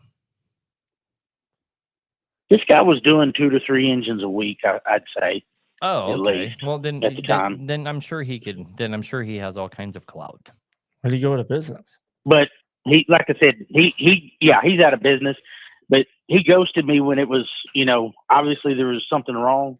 He monkeyed with the computer a few times, changing the horsepower and the injector codes, trying to get the codes to go away, and then put a diode in the barometric pressure sensor that eventually made it go away. But then I found that the intake manifold was cracked, I guess from them running it down with an impact, and changed that, and we were able to take the diode out, but it never solved the low power situation. Yeah. And then it grenaded. So I guess my theory is that wrist pin retainer was never in there, and it was sawing away at the liner the whole time. And that's probably the case, right? It probably most likely was an installation error, and I try really hard not to throw chops under the bus, but it's most likely. I mean, how else do you saw a damn liner in half? Yeah, he might have basically had a dead hole the entire fucking time. That's why he had low power, maybe, but it ruined the cross hatches on that one. Yep. Maybe. Yep. Who knows? Yep. Yeah. Yep. Absolutely. It would have been putting a bunch of your horsepower down into your crankcase for sure. Like one cylinder worth. That you're probably dealing with that's not a parts failure, first of all. Of that, I'm 100% certain. That is not a parts failure. That is an installation error of some kind, for sure. But either way, it doesn't matter. Nobody's going to take care of him on this one. Yeah, that's the shitty. I mean, this industry is broken. It is broken. Hopefully somebody fixes it. And the other problem I had when I took it actually to Caterpillar here in Fort Worth. I spent threw a little money at them, like $1,700, to get them to tell me what's wrong with it, and they tell me because it had pirated software, I had to spend $5,000 on a rebuilt ECM, and for them to flash it before they would dyno it. And it's like at that point, after I've already paid for an in-frame, I'm out of money on this thing, and I went and picked the truck up, and it's like, what do you do at that point? I mean, they wouldn't flash a used ECM, and they wanted to basically confiscate the one that's on there so they could track down whoever's pirating their software, and it's like, they could have wrote their file right over that existing ECM. They're just being fuckheads to you, man. Yep. Anyway, Wesley, we appreciate you calling in. Hopefully, we're getting strapped for time. I may be hollering at y'all on that one once we get the stuff together. All right, I appreciate it. Have a good day. Yep. BCA. Y'all take it easy. All right. Bye. We're not gonna be able to get that. So if people are wondering how I imagine that we can help fix some of this brokenness in the industry, is once we have our website completely set up and our product line dropped, which is very close to happening, a couple of weeks. What we envision happening is, all of our dealers will be on our website, and we will have a preferred vendor list. And that preferred vendor list will be pretty much up front, will be anybody that wants to get signed up as a vendor. But what we're going to have is a place for a gentleman like the one that just called, where he can call in and say, hey, man, I used that shop in Chicago. That's part of your preferred vendor list. And here's what happened to me, right?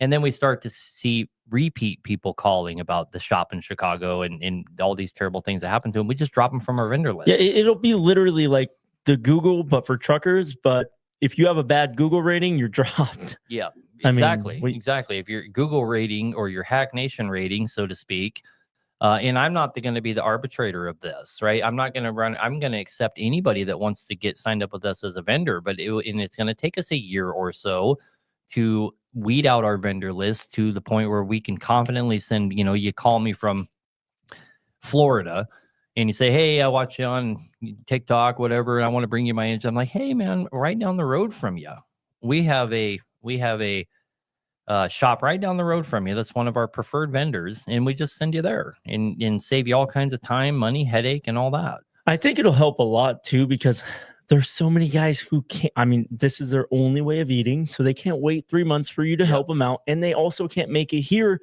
but they can't trust the shops around them.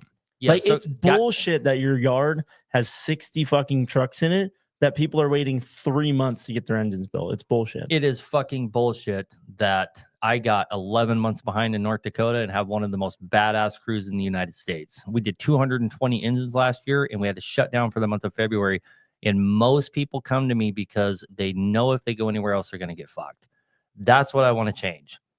And I think we have a means and a method to do it. Anyway, we better burn through some of these callers. Again, guys, if you're on TikTok, go to Facebook. You can hear the caller in real time. You can't hear the caller on TikTok. So go over to Facebook. Again, I'm Aaron from Hack Nation. I have my son from Bennett Truck Center here. And feels good. We're taking calls. Let's go. We got our show ends at 9 o'clock, guys. Rody, how can we help you? It's Roddy, like Roddy Piper. Oh, I want to get perfect. Rowdy. That's a cool name, man. Calling in. I'm looking at purchasing a Cat engine. It's a MXS. I was calling to get your opinions on the MXS versus all of the others, and I was calling to see if you guys did Cat swaps on newer trucks. I got a 2020 with an X15 in it. So the 389. The MXS Cat's my favorite Cat. I used to say the BXS, but I lean more towards the MXS. I like it even better. Hands down, I think it's the best engine that has ever been produced, in my opinion. And but to answer the second part of your question there, unless you have a glider, it's highly illegal, right? And so you see us doing swaps occasionally, and the most common phone call I get throughout the week, if I get 400 phone calls throughout the week, at least 100 of those are people calling to ask me the exact question you're calling to ask right now. And I talk 99 out of those 100 people out of even considering it. First of all, it's such a major endeavor. It's unbelievable. Time-wise, it's unbelievable. Money-wise. I mean, so right out the gate, you need to figure on about 4 months of downtime, and you're going to be into it probably $70,000+. You could rebuild that X15 you have in there 6 times. It's just not. I mean, the X15 is a badass engine. Performs well, jakes well, good torque, good power, good fuel mileage. Way better fuel mileage than your MXS, right? I mean, let's put it, if I owned the truck that you're talking about and had an X15 in it, putting a Cat into it would not be one of the options I would even consider. Right. And since you don't have a glider, it's not even an option to consider. Well, I'm sure you could get it done. Right. Not here. I wouldn't do it for you though. I gotcha. Yeah, I mean, it's just not worth it because the EPA will rip your ass out. The X15 is a good engine. Just don't delete it and do your maintenance. Put, if you want to make your X15 badass and you want to make it last longer, put PDI shit on it. Intake, exhaust. Quite literally. And I'm not trying to sell you PDI stuff. The intake and exhaust do miracles for that engine. In the oil cooler, they have a common problem of running 250. I keep running into that with guys more and more. That double oil cooler makes a big difference. But Jesus, it's expensive. Yeah, it is. Anyway, anyway, brother, man. That's about all we got for you. We're trying to burn through these calls. All right, buddy. I appreciate it. You guys have a good evening. Yes, sir. Good luck with whatever you decide to do there, okay? All right. We got 8 callers left. All right, buddy. Thanks. Bye. Anybody who calls in after that might not get answered. So part of the problem that gentleman will run into is if he did embark on this, and guys, listen up, if you embark on something like this, you have to have support. You have to have a way to program the truck.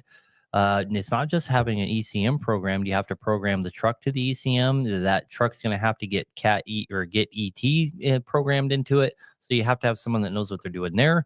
The other thing is you have to have, I mean, you don't have to, but you kind of almost have to have somebody like Custom Truck support you on your build.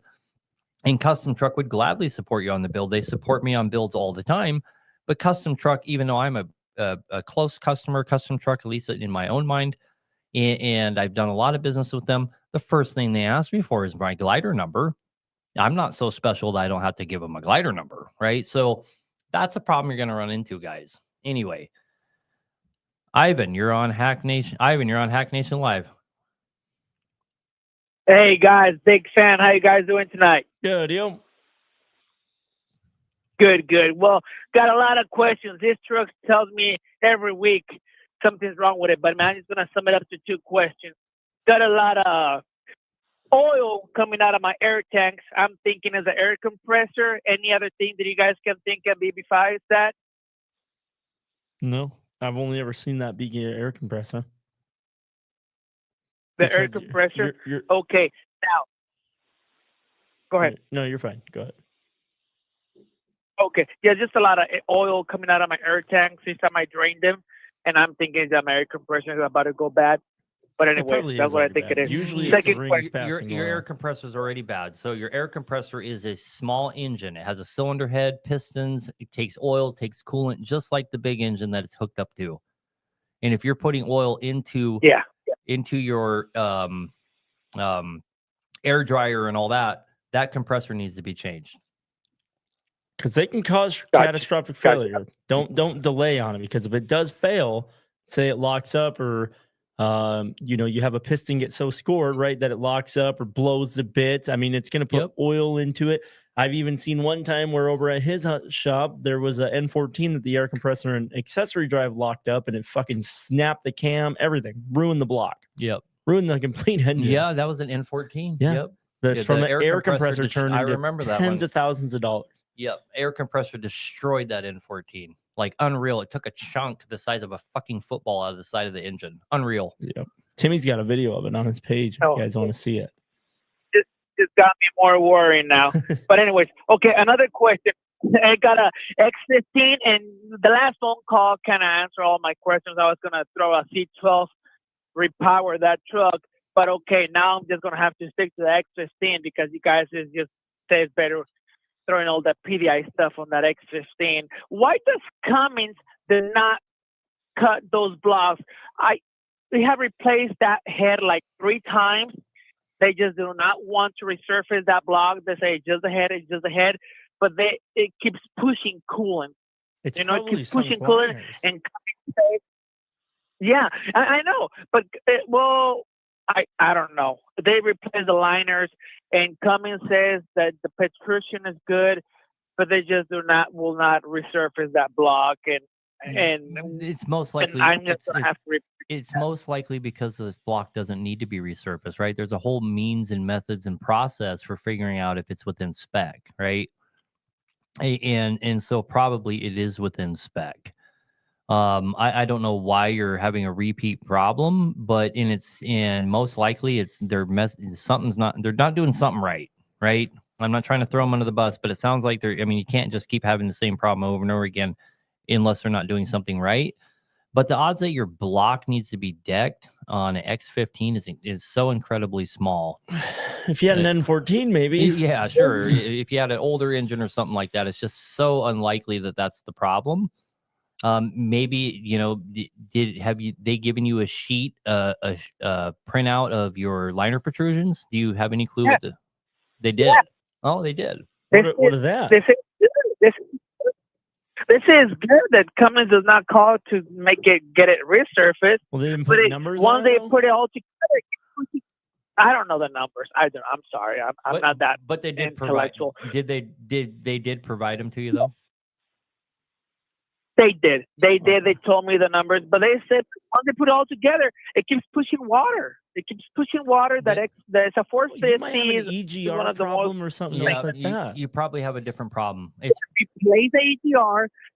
They replaced the EGR. They did it. But anyways, yeah, I'm in San Angelo, Texas. I'm just gonna have to take it to you guys. Oh, okay. Last question. I'll let you guys go. That has an automatic transmission. I'm just kidding. Go ahead.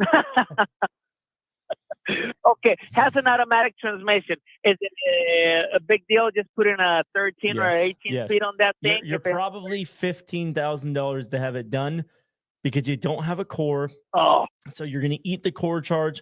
It's not worth it unless you really want it and you got the time and you got the money. I would recommend it's a big job. Waiting till it goes out, or if you really just hate it and you got the extra money, then go ahead and do it. But like he gets with the repowers on the engines of people calling, I probably literally get 10 phone calls a day of doing a automatic or a 10-speed swap to an 18 or a 13. Yep. And I'm yet to have anybody accept me this month, and I've probably had 50 calls this month alone in the last 5 days. It's because he's smart enough to talk people out of it. I just tell him the price first thing. I'm like, listen, it's about $15,000, and you're gonna have to give me the truck for like a week or two at minimum. And they're like, never mind. Yeah, my son hit the nail on the head run that one that you have out, and when it blows and you see how much it costs to replace that goddamn thing, then you'll be It's like, about the same price as okay, switching. let's just go ahead and switch it now. Depends on which one you have, but you're probably right around the same price. But I wouldn't do it in advance. Run that thing till it's dead. Yeah, and they go a long time, and they're great. Yeah, honestly, there's nothing that wrong with too. the automatic, except you feel like, you know, there's not an Audi in between your legs. You got an innie. But that's really the only problem with driving an automatic is how you feel about it. Pretty much. The automatics these days kick ass. Yeah, they're more they just superior absolutely to the kick guy ass. sitting in the seat trying to rip and grip. Especially your auto shifts. If you got like an auto shift that's a manual transmission that just has a computer doing the shifting for you. Which is what the new ones are. Those are badass. They're badass. It's like literally an 8. Like we had a heavy haul truck in here not long ago. It was an 18 speed, and then it just has a shifter on top that does it automatically, and it literally just grabs gears for you. You can't beat that. It can't make a mistake. You can. No, I mean, doesn't matter what driver you are, that unless really maybe this guy. Gears. But you can't make it. You make mistakes, and it's better to eliminate that. Okay. All right, brother. We're gonna throttle too much. The throttle bearing is just vibrating too much, dancing down there. Throttle bearing is just replace the transmission now and put a new throttle bearing, or what can I do besides that? Oh, what? Just okay. It's way cheaper. I can do a throw-up bearing, all that for way cheaper. I would just do a throw-up bearing and go to a shop, whether it's ours or another one. Get it. Make sure they have the computer to do it. If they haven't done one yet, don't bring it there. Okay. You have to go somewhere that has done it, because they do have problems when you do them. Sometimes you have to program the new clutches to the computer of the truck. Okay. So go somewhere with all the proper tooling and that has done it before. I highly recommend that for ease, smooth. Like once you get them the down, truck back faster for cheaper. Yeah, right. You can get the truck like in our shop. Now you could get it back in a day, but the first one that we did was about a week. But we told the guy, and he took a chance on us. We took a chance doing it with him, and now we're doing them like crazy. But just go somewhere that has done it, okay? Gotcha. Thank you, man. Guys, appreciate it. Big fan. Thanks, Keep up the Ivan. good work. Yes, sir. Have a Have good a night. great day. Night. Jesus. And on YouTube and on Facebook and on TikTok, we just have all kinds of people asking us questions. I want to apologize in advance. Yeah. That's not really how this show works. I am reading all the questions. I saw one guy said that he dropped or he lost a push rod in his 5EK. I did want to comment on that one. 5EKs don't have push rods. We had two. That's a good point. We had two more guys call in. We might not get to everybody who's called in now. How much time we got left? We got 30 minutes. Don't. If you're in the queue, just hang on. We're gonna try and get to you. I just don't want people to get mad if we don't. Yep. We have Tyler. He's a small company owner, runs 2 trucks, and we're looking to grow. He has some questions. Let's go ahead and see. What he wants to swap motors. You're on Hack Nation Live. Hey, my name's Tyler Getchman. We're out of Missouri, and I watch your guys' videos all the time. Me and a partner, basically, we started out in a logging company, and now we've grown into the trucking side of stuff. And we got an 83 W900 Kenworth and an 84 359 Peterbilt, and they both run the big cam Cummins. And this one Peterbilt that I bought last year in Illinois, it's got the 855 big cam. Had paperwork done on the motor. It only had I think it was 22,000 miles on it whenever I bought it. It runs really good, but we're wanting to start doing regional stuff. And we're talking about putting, their day cab trucks, and we're going to try and do the Peterbilt first, but throw like a Unibilt sleeper in it. But I'm kind of wanting to change the motor because, the 855 runs good for me, just hot shot and grain down to St. Louis because it's only about an hour away from where I'm from. But I feel like if we really get out and really start running it, I'm really lacking power. But I just don't know how much of a jump a 3406 like a B model really would be. Again, you're on the right track. You're staying mechanical. Okay. So if you would have been like, Right. Hey, I wanted to put an N14 in here, I would go down a list of all the reasons you shouldn't try to do that. Mainly expense. If you're staying mechanical, and you wanted to throw a B model in there, Right. really the B model is going to walk the dog on that big cam all day long. All day long. I've seen them. I run with a lot of the old timers that that run up there, and you know, the guys that I run around with, all that Cummins will do you just fine, which, I mean, it honestly has. It's a reliable truck. I can get in it, fired up, and go anywhere. You know, I'll pull my end dump or my hopper bottom down to St. Louis at, you know, 88,000 pounds, and it, you know, it gets it there. But I mean, like, if I want to climb a hill or something, if I don't hit the bottom of the hill at, you know, 80 or 85 mile an hour, I'm, you know, like I said, the other guy earlier on, the Swift trucks are passing me. You know, I just, Well, you know, I kind of like and I just feel like it burns so much fuel. Yeah, you have a 400 big cam. I mean, it's a very limited engine. Right. Its displacement is really small.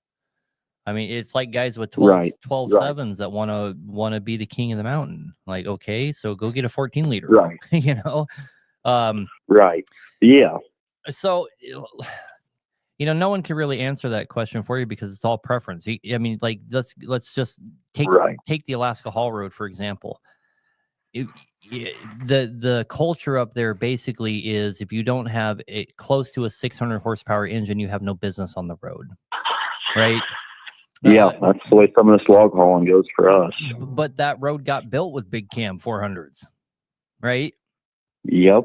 So, but the thing you have to put into perspective is what a lot of guys don't realize is back in the day, in the 80s and whatever, when guys were running all these big cams and A models and then getting into the B models, they didn't need the horsepower because their loads were nothing like they are today. They weren't hauling 96, 110,000. It was unheard of, right? Their loads were 50, 60,000 pounds, and it worked out great. As they increased the horsepower, the loads got bigger and bigger and bigger. Yeah. Well, and like, you know, like what guys have told me, you know, like that 83 and the 84 truck, you know, back then around where I live now, the speed limit was 55 miles an hour. You know, that truck I got, it'll haul 80,000 up the road all day at 55 if you asked it to. But like I said, you start, you know, trying to run up with this traffic around St. Louis. If you're not doing, you know, 80 mile an hour, you need to be in the shoulder with your hazards on. Yeah, no, for sure. And you're just, you know, the cost of turning that thing into a B model, you would probably save money buying a different truck. That's the honest truth. I'm really cutting hairs, you know, because I put a new, you know, 2 new third members in the rear ends. The local company down south kind of helped us out rebuilding them for us. We've taken it everywhere. I like the truck. You know, I only give, I don't know, I think it was 22,000 for that Pete. And I'm kind of torn. Like if I want to go buy a 379 or something, I'm going to, you know, probably be in that 50,000 range from what I've been seeing, you know, so do I put another 30 in mine and deal with an old truck, or do I, you know, do I jump ship, you know? I would do the latter. Right. See this, and that, I guess I should have, that's all me doing the work myself. You know, we have a pretty good sized shop here and do a lot of big stuff like that, you know, to begin with. But well, then, I mean, still.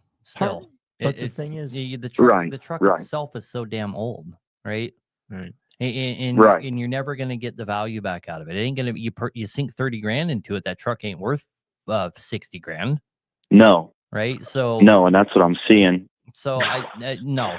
I would highly recommend you didn't. But and your parts are only getting harder and harder to find for that, and more expensive. Like, oh my God, you're right. For example, I quoted a guy on a old transmission that they made in the 90s. They stopped making it 30 years ago. It is more than a brand new transmission today. He's better off swapping to a brand new, the most latest and greatest, than he is for that old one, because it's just harder to find, and supply and demand. I mean, if you have a very limited amount of things and people want them, they're more expensive. Check this out. Do you know what the most inexpensive bill after bill? If I look over, like, so last year we did 220 engines, right?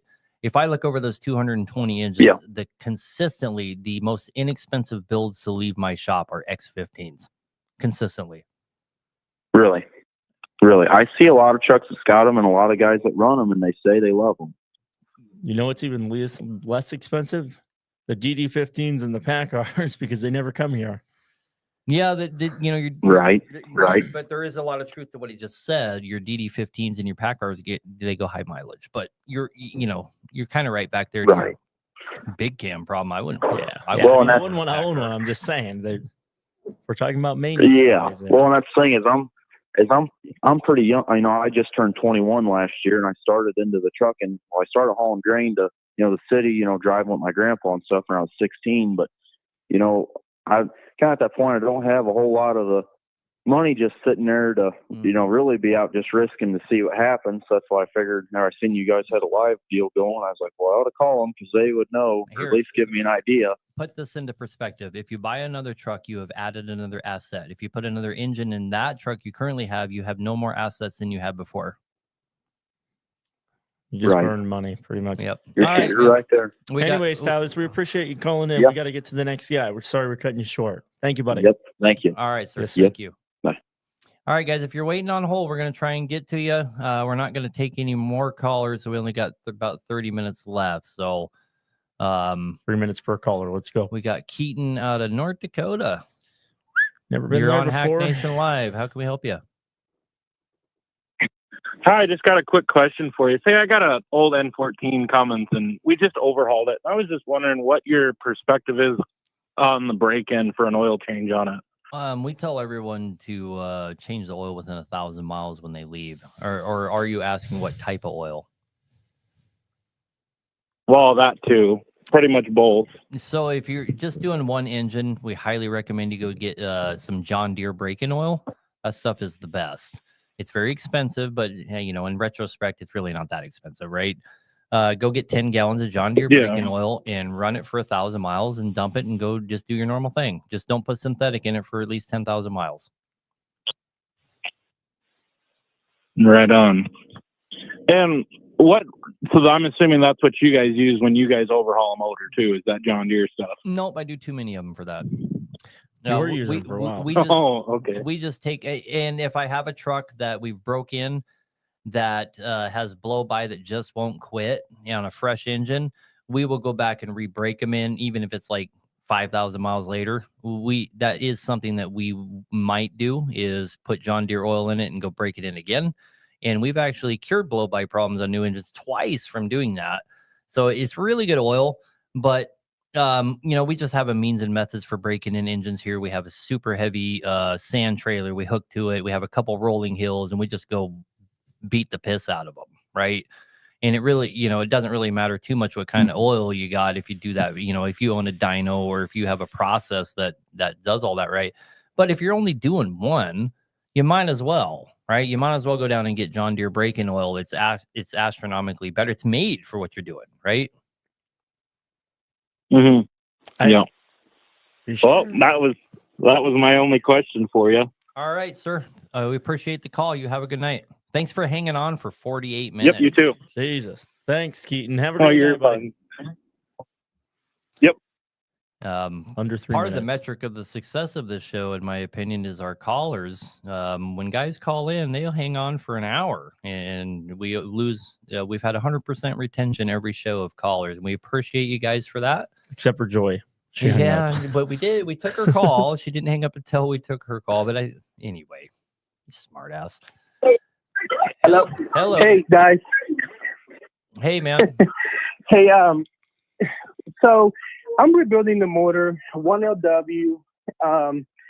It has before I took it in the cat, it has a C16 file in it, 600 horse with 2050 torque, and my power will get really hot if I let it. You know, I have to always watch, you know, when I'm pulling heels and stuff, I haul cattle. So I rebuilding it and getting a planning kit, and they don't want to, or pretty much my warranty, they don't want a warranty because whoever had the motor before, they changed the timing cover on it on the front and the ECM. I guess the 1LW motors only have 40 pin ECM and I have a 70 pin. Can I still run that and just change the tuning on it? Not. That doesn't even make sense. It really doesn't. But I mean, how'd you change your think ECM what they did, Cat didn't want to warranty my, their work either. because I wouldn't either. Yeah, C16 tunes are like the number one reason he sees cats in here, I'm pretty sure. Yeah, that tune's going to destroy any engine except for the C16. That's what it was made for. Yep. I bought the truck like that. So, and I ran it for 2 years. Kind of watching and trying to be careful. And yeah, it ran 640,000 miles. I think it's important, pretty really much quick, to go back for anybody else who's watching and listening, and for yourself as well. If you have a tune on your truck that you have to be careful with, that not just anybody can hop in and go drive, you should probably get that tune taken off of your truck. That's no joke. You're begging for something terrible to happen when you get into it a little bit hard. I mean, like me personally, all my pickups, I turn them to the moon and nobody else can drive them, and it's really dumb, but I don't care if they blow up. But here's what I would do. What you want to do is fix this engine. Here's the problem, though, is the 1LW has very specific innards, right? Like camshaft, piston crown, injectors, so on and so forth. My question would be right out the gate is, if you're going to change stuff around, is did the person that built this thing build it like it was a 6NZ? And if he did, then you just need to flash a 6NZ file on that thing, because you can put all the 6NZ components into a 1LW and make it into a 6NZ.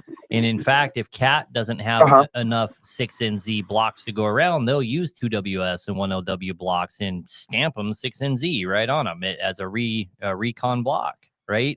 You just have to run the right tuning. There's no problem with you having that block. What you need to figure out first is, did they build it as a 6NZ? If they did, then you just need to flash a 6NZ file on there. If they built it as a 1LW, then you need to go to Custom Truck or something like that and get a cab to ECM 40-pin harness and get your ECM to engine 40-pin harness and get yourself a 40-pin ECM. The best place, in my opinion, to find a 40-pin ECM is probably from Highway and Heavy Parts. They usually have the best price. They have ECMs? Oh, yeah. Okay. I buy all my ECMs from them. I buy them all the time. I bought 3 in the last month. What is the difference between the 40s So and the 70s? when I gave my truck, sorry, go ahead. You're good. So when I gave my truck out of CAT, obviously it's going to be running.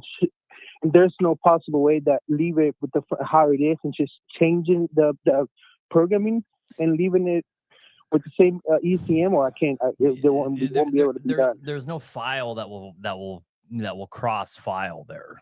That's the problem you're going to run into. Is you're either going to end up with a 6NZ file or something like that, and if it wasn't built as a 6NZ, you're going to have a rough time. What he's saying is figure out your internals, then go to your tuning. But didn't you said CAT rebuilt this last? No, CAT. It's my truck is in CAT right now, getting rebuilt. Okay. As we speak, I should be getting it back next Tuesday. Okay, so they are gonna. They didn't want a warranty. I understand that, but they are gonna build this thing to a 1LW because they always build to the engine serial number. Okay, so now you're in a good spot. You know what you're gonna get. What I would do is get your make, model, VIN of the truck.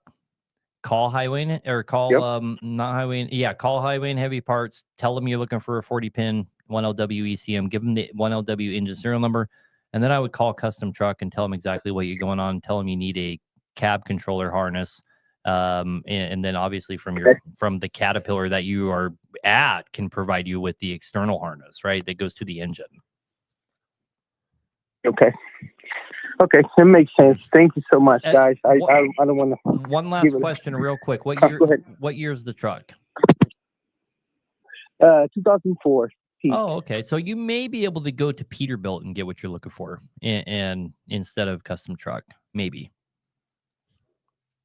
Actually, probably not. Probably not. You're going to need Custom Truck for this one. Just tell them exactly what you got going on.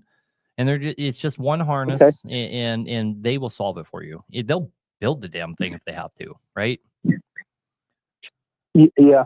I'm gonna have to change the front cover too, right? No, I have no clue what they're talking about with the front cover. I have no clue what Cat's talking about there. I guess unless they or something. I don't know. I don't know, but Cat knows. Cat knows. Yeah. Okay. All right. Well, I appreciate it, guys. Thanks so much. Yes, sir. Thank you, buddy. Have a good night. I finally understood what was going on near the end. So the 70 pin is for a 6NZ. So he has a 1LW engine with a 6NZ ECM on it? With a C16 file laid over that 6NZ. So if he wants the ECM. proper tune, he has to go back to a 40 pin ECM because you can't do that tune on a 70? Okay. That's right. What? How many pins is an Acer? Or is 120?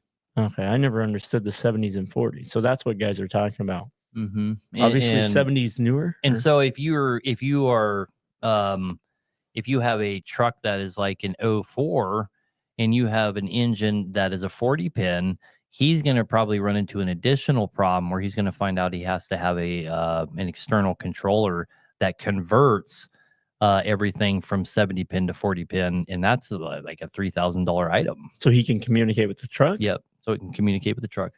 I thought in 2004 your you have J19 the, and all that will talk. You have the ACERT already in 2004. I thought. I understand that, but that's a no. I'm asking. Yeah, that's a yep.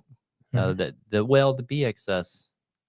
Yeah, the BXS I think did come out in 04. Anyway, we better take another caller here. Justin, you're on Hack Nation Live, and you got excessive blow by. What's up with that?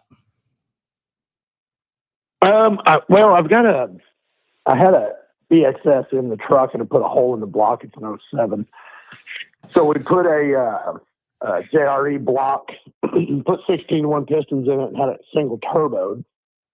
Okay. And I didn't like the way it ran, so we went back to the compounds. It's basically built back to a 6-inch Z. My question is yeah. Basically a 6-inch Z with a set of compounds on it. Okay. So you still So have, my question is, you have 16-1 pistons with compound turbos. Yes. Yes.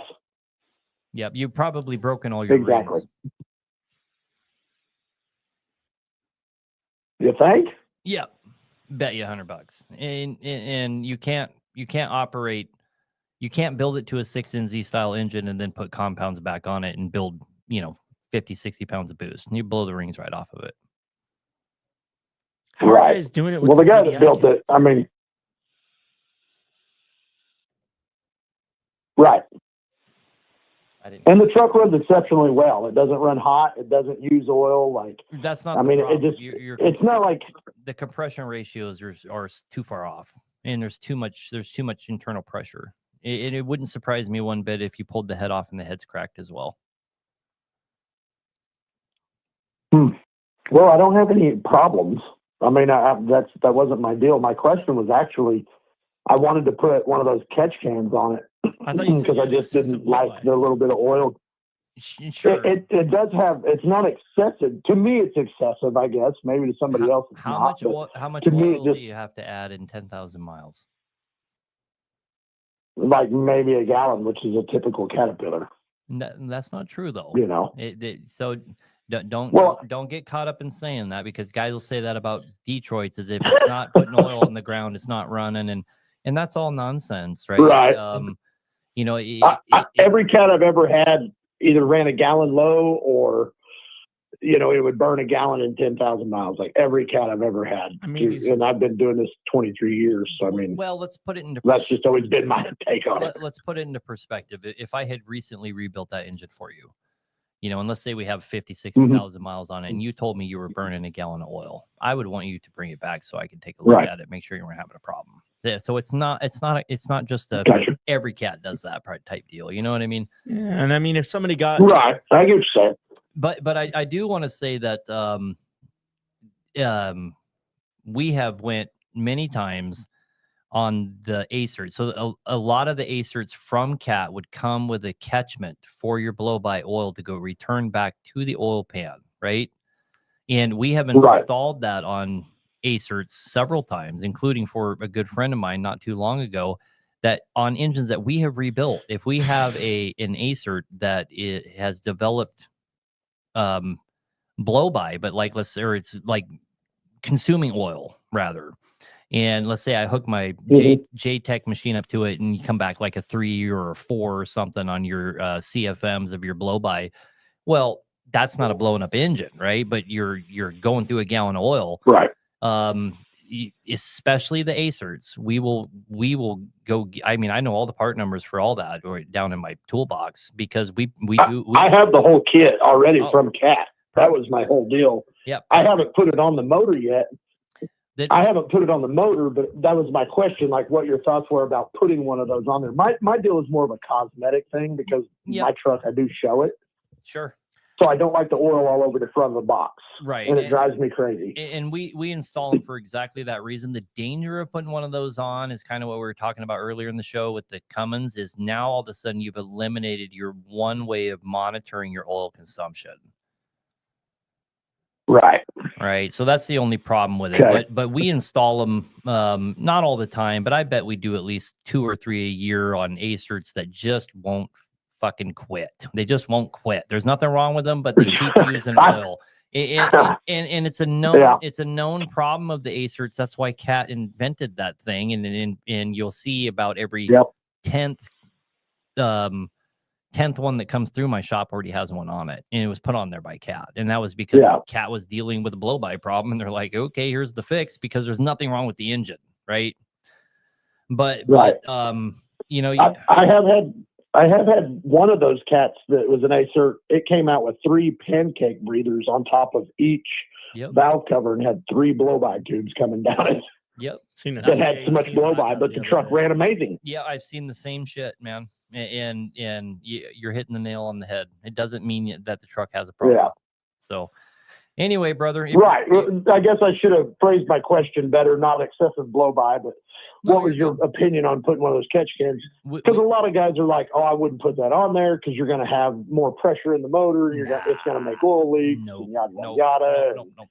It does not restrict your blow-by at all. No. All it does is have a metal mesh in it that, as the blow-by goes through, droplets of oil collect on it, fall in the bottom, and run down into your oil pan. It doesn't do anything at all for restricting CFMs. Yeah. Unless you were using a smaller hose. But even then, well, that's how pressure is created, though. Right. Like if you had the same size tube, 1,000 feet long, it's not possible for it to create more pressure. So that theory would just be dumb. You'd have to make it go from a 1-inch line down to a 1/4-inch line. Then you'd have more pressure because you would be causing restriction. That's how flow creates pressure. So that you're fine. Right. All right, brother. Well, we probably better grab. Well, that was my question, man. I appreciate you guys. Yeah. Have a good night, man. Yeah. But man, you guys got to stay away from 16-to-1s and twins unless it's purpose built that way. We have 6 more callers and 6 minutes, so each one of you get 30 seconds. Here we go. SDP, what can we do for you, Troy? I think I lost signal just as y'all were picking me up earlier. But anyways, I talked to you Monday. I got an SDP I need rebuilt, and you kind of grumbled about it being an SDP. Oh, yeah. What is so bad about an SDP? Okay. About the, what's wrong with the SDP versus the NXS, MXS, DXS?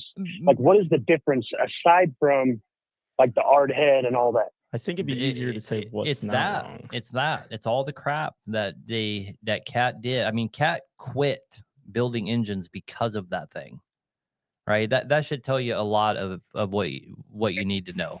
Cat got out of the game of building engines because the SDP was such a piece of shit. It caused them so much problems. They said, forget it, we're done. If you want to know what they created after that, it's called the Max Force engine. Yeah, that was even worse. And they didn't even put their name on it because it was so embarrassing. But the SDP, your SDP engine, it has kind of it was made during the time when everybody was trying to make an engine that was compliant with the EPA.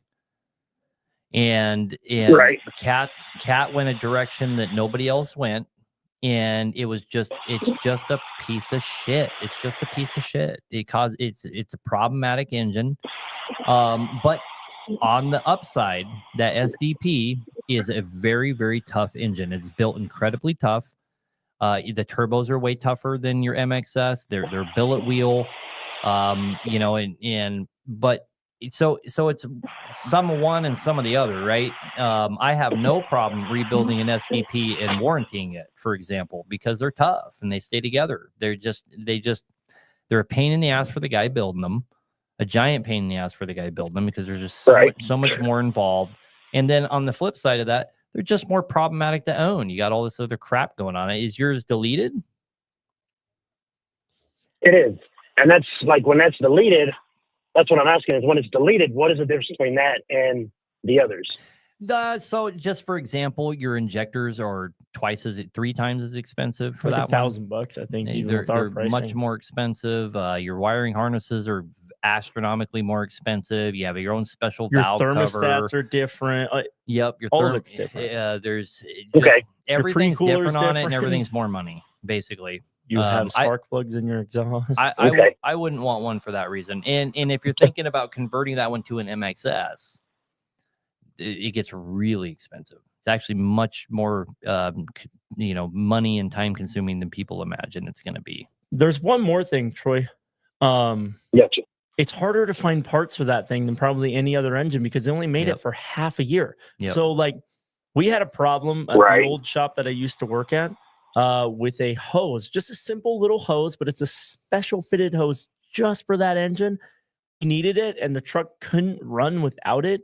It was 269 days to get that fucking thing, and nobody could get it anywhere. So we ended up having to go and have a company custom build us one at a fabrication shop to be able to get the truck back on the road when you're never going to have that problem with another engine because they were mass produced. Yeah, the last STP that I did, we needed an injector for it, and I searched all over the United States, and we ultimately found one in a Caterpillar dealership in Canada. One injector.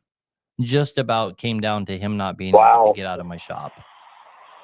I think they only made the STP for half a year. It's a 07 and a half engine, or an 07 and 07 and a half. Maybe a year. I can't. I think they made him a little. Yeah, I know. I can't remember. I know it was the last one, but man, I've had this truck for a few years, and it freaking runs great. Like it outpulls anybody I've run with. Brother, I love the truck. It's still an Acer. It's still a cat engine. It still kicks ass. It's just a turd. Okay. You know what I mean? Okay. If I happen, I got you. If I owned one, I probably wouldn't just get rid of it just because it's an SDP. Does that make sense? It does. I would just be irritated every time I had to touch it. That's all. Okay. All right. Understand. All right, man. We're gonna try and grab these last couple. Looking at rebuilding. All right. Have a good night. My vision is going. Yeah, appreciate y'all. You too. Jose, you're on Hack Nation Live. Hey, how you guys doing? Good. What can we do for you? Got a quick question for you guys. I appreciate you guys taking my call. I know you guys are running tight on time. I have a 1995 Cummins N14 red top Select. It's not a Select Plus. I'm having an issue starting it the next day, after I've been running. It'll start up fine. It won't crank very long at all, maybe 4 or 5 seconds. But it'll only run for about 30 seconds, and then it acts like it runs out of fuel. Once it does that, I have to crank, and it slowly starts back up. Then it will run completely fine the rest of the day until the next morning. Okay. I checked the valve. I checked the valve at the ECM plate. Yeah, that's clear. I replaced it. The problem's not there, or it wouldn't start right when you try to start it. The problem is on the other side. Okay. The problem is your feed line that goes up to the supply line side, right? So you're bleeding off before the check valve. So it's somewhere between your fuel tank and your first check valve. It has to be, or because it wouldn't start for a second and then die. So that's what I've kind of had issues. Right. If you leave the truck for a little bit, overnight or whatever, and you go to start it and it's hard starting, like you have to crank it for a whole minute or 2 minutes or whatever the heck it is to get it started. That is a check valve issue, almost guaranteed. If it starts for a second and runs and then dies and you have to crank it, it's not between it's not in the oil or the fuel rifle in the head, so to speak, right? It's not between your check valves. Otherwise, that would have bled off and it wouldn't start. So you need to be looking for some kind of fuel leak from fuel tank up to that first check valve. And of course, that could be anything. It could be standpipes, it could be hoses, it could be filter housing. And Jesus, man, it could go on and on and on and on. So I wouldn't be able to help you much there, but at least you know which direction to go. No, that's huge help already. I've had the issues with check valves before, but this one was just so different that I was kind of at a loss. But no, you answered my question. You at least give me a general direction of where to look. I appreciate the help. All right, sir. Have Thank a good you, night. Jose. Hey, you guys have a good night. You too, buddy. This guy's gonna have to call. All right, Jim, you're on Hack Nation Live. How can we help you? Hey, so I'm pretty new to everything. I kind of took your advice and I bought this ISX over a pack car. It's 2015. It had right around the same mileage on the chassis at like 800,000. So I purchased a 2015 388 with the CM 2350, the 485 ISX. And I just kind of wanted to ask, you know, what's some advice? This is my first truck. I didn't grow up in it. I just want to kind of get your opinion. It got an end frame at Peterbilt in Utah about 250,000 miles ago. Okay, so what are some things to look for? What are some things to watch out for? Just kind of give me a little rundown on what I should be paying attention to. So first off, I know I've made a lot of videos talking about what I would buy. Okay. I had a guy call me earlier today and almost say the exact same thing to me. He said, "Hey, I just bought a truck with an ISX because I watched one of your videos." And it made me realize people need to understand that I'm just talking about my personal preference, right? I'm certainly not in any kind of position to advise people on what they should do, right? And you have to take what I say with a grain of salt, because I've always had, my main mechanic's been with me 25 years. And all kinds of guys that work here have been with me long, most of them were with me when I owned all my trucks. Right. And so for me, I've always had a shop. I've always had multiple mechanics around me, including myself. And I've always had, 18, 20 trucks or whatever. So for me to have a breakdown or anything like that is really not, it's never been a big deal. Right, exactly. And I'm just kind of saying that for the benefit of anybody listening, that, just because I try to be very specific when I make videos like that and say what I would do, and I'm certainly not trying to tell other people what they would do. But now let's move on past that. It's pretty simple, man. It all comes down to maintenance, 100%. You're not saving yourself any money dragging your truck out to 15,000 miles. Go 10,000 miles and change the oil. It's cheap.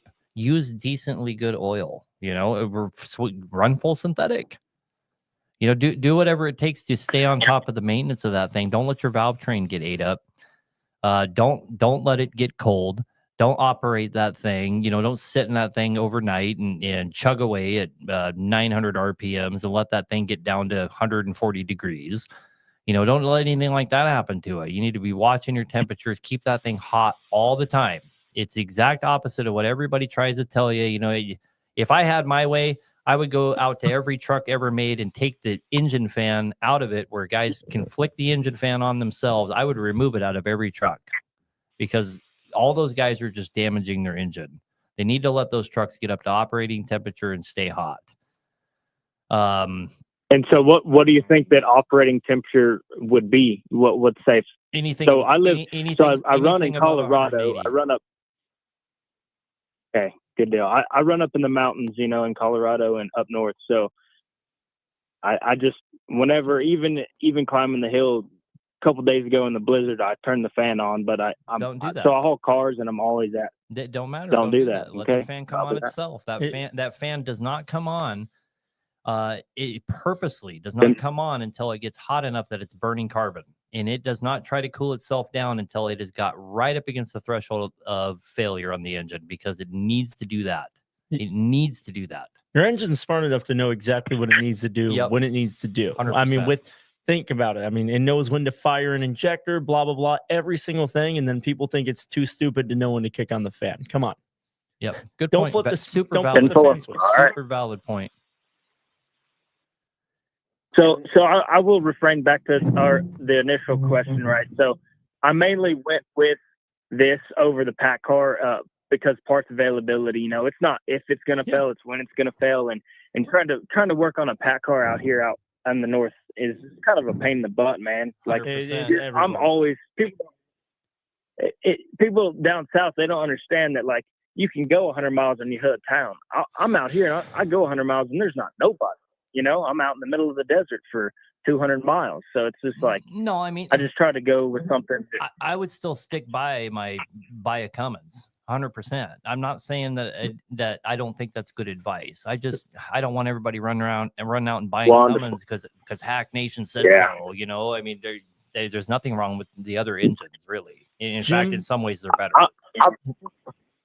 I'm pretty inclined. So I figured if it's something is like, I've never worked on a big truck, but I've built a couple light duty Cummins engines before in my time. And I just was like, man, something easy, I can do it. You know, if it's an air compressor or, you know, I've never rebuilt a big engine like this, but the bigger they are, the easier they are. That was kind of 100%. Jim, one quick thing before we gotta let you go here. You're such a goofball. Jim, do you have a grease gun? I do, yeah. I carry a grease gun and I grease every other oil change, just like I do on my pickup. You should be doing more. Oh, I would do more than that. Great. More than that. Okay. Here's a good way to test it. I greased my trucks religiously every 1,000 miles. But we were in the oil every field. Every 1,000 miles. Damn right. Every 1,000 miles. Here's how you do it. Here's how I would do it to figure out what I needed for the application that I'm running. He was in the oil field. First of all, they get beat the shit out of way more than your highway miles, and it has way more dust, so it sucks everything out of it. And the temperatures are varying more than where you may be. So go to one of your U-joints, grease it, just one of them. So grease your whole truck, grease one of the U-joints, and then grease it again in 1,000 miles and then 5,000, and figure out when it is that it stops doing the crickle crackle popping right at that point. Because you know, if you grease a U-joint every 2 oil changes, guaranteed when you grease it, that U-joint goes crick, crackle, pop. It shouldn't be doing that. That is because it has such low amounts of grease. You're starting to get play and wear, and it's actually filling back up with grease, and it has to pop all the air out of it. So what a lot of guys don't understand is your inside of your U-joint is hollow. And the reason it's hollow is because you're supposed to fill it full of grease, and as centrifugal force is applied, it greases itself. And when that cavity runs out of grease, what's it doing then? Wearing itself out. Wearing itself out. Well, it's just eating at the material, it right? throws the grease outside of the truck, obviously. I mean, because that's why when you grease a truck, you'll see grease thrown everywhere over time. You'll always have a little bit of red. That's why trucks are so fucking dirty. If your guy greases his truck, that centrifugal force on things like the driveline and whatnot will throw the grease out. So you, especially on your driveline, you got to grease them way more out. I recommend 3,000 miles to everyone, like clutches, that's probably all that. A good number. And on your clutches and stuff, you need to watch it and figure out the seconds. But I recommend about 3 to 5 seconds, depending on your grease gun. Just go 1, 2, 3, or on 3 to 5 clicks, right? So 1, 2, 3, 1, 2, 3, 4, 5, because you don't want to over grease your clutch, get a bunch of grease in there. But it's all going to be a process of elimination and figuring out what is perfect routine for yours, but I can guarantee that every on a 2 highway oil change you can extend those numbers quite a bit. But man, if you're a single truck owner operator, especially if you're starting out, grease is cheap. Get a damn creeper. Breaking your driveline isn't. Get a creeper and put it in your side box and just roll. I mean, I cannot tell you how many times I greased all of my trucks sitting in freaking parking lots. You know, all my drivers. Yeah, it's a good way to kill time. Yeah, all my drivers are sleeping in their sleeper, and I'm rolling around in their trucks, greasing all their trucks. And it's a good way to find problems. Literal reality right there. Before it costs you tens of thousands of dollars, it's a great way to find problems, and it eliminates them. I mean, here's the thing: when I'm doing kingpins, hang on. My son is getting ready to make the greatest point ever. Is every time you roll under that truck, you should be lifting up on the drive lines and all of that and checking your carrier bearings and your U-joints and all that. Who the hell is checking all that if you're not getting under there greasing it? And you can save can save yourself an insane amount of money in failures. Let's say you catch a U-joint and you're like, oh, this thing needs to get replaced. And you know, now you have this window where you can get somewhere, get it replaced and this and that.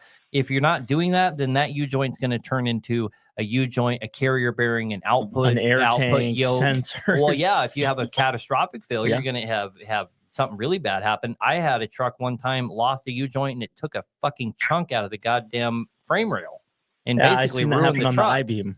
Took like a softball size right outside the frame rail where the driveline came around and smashed it.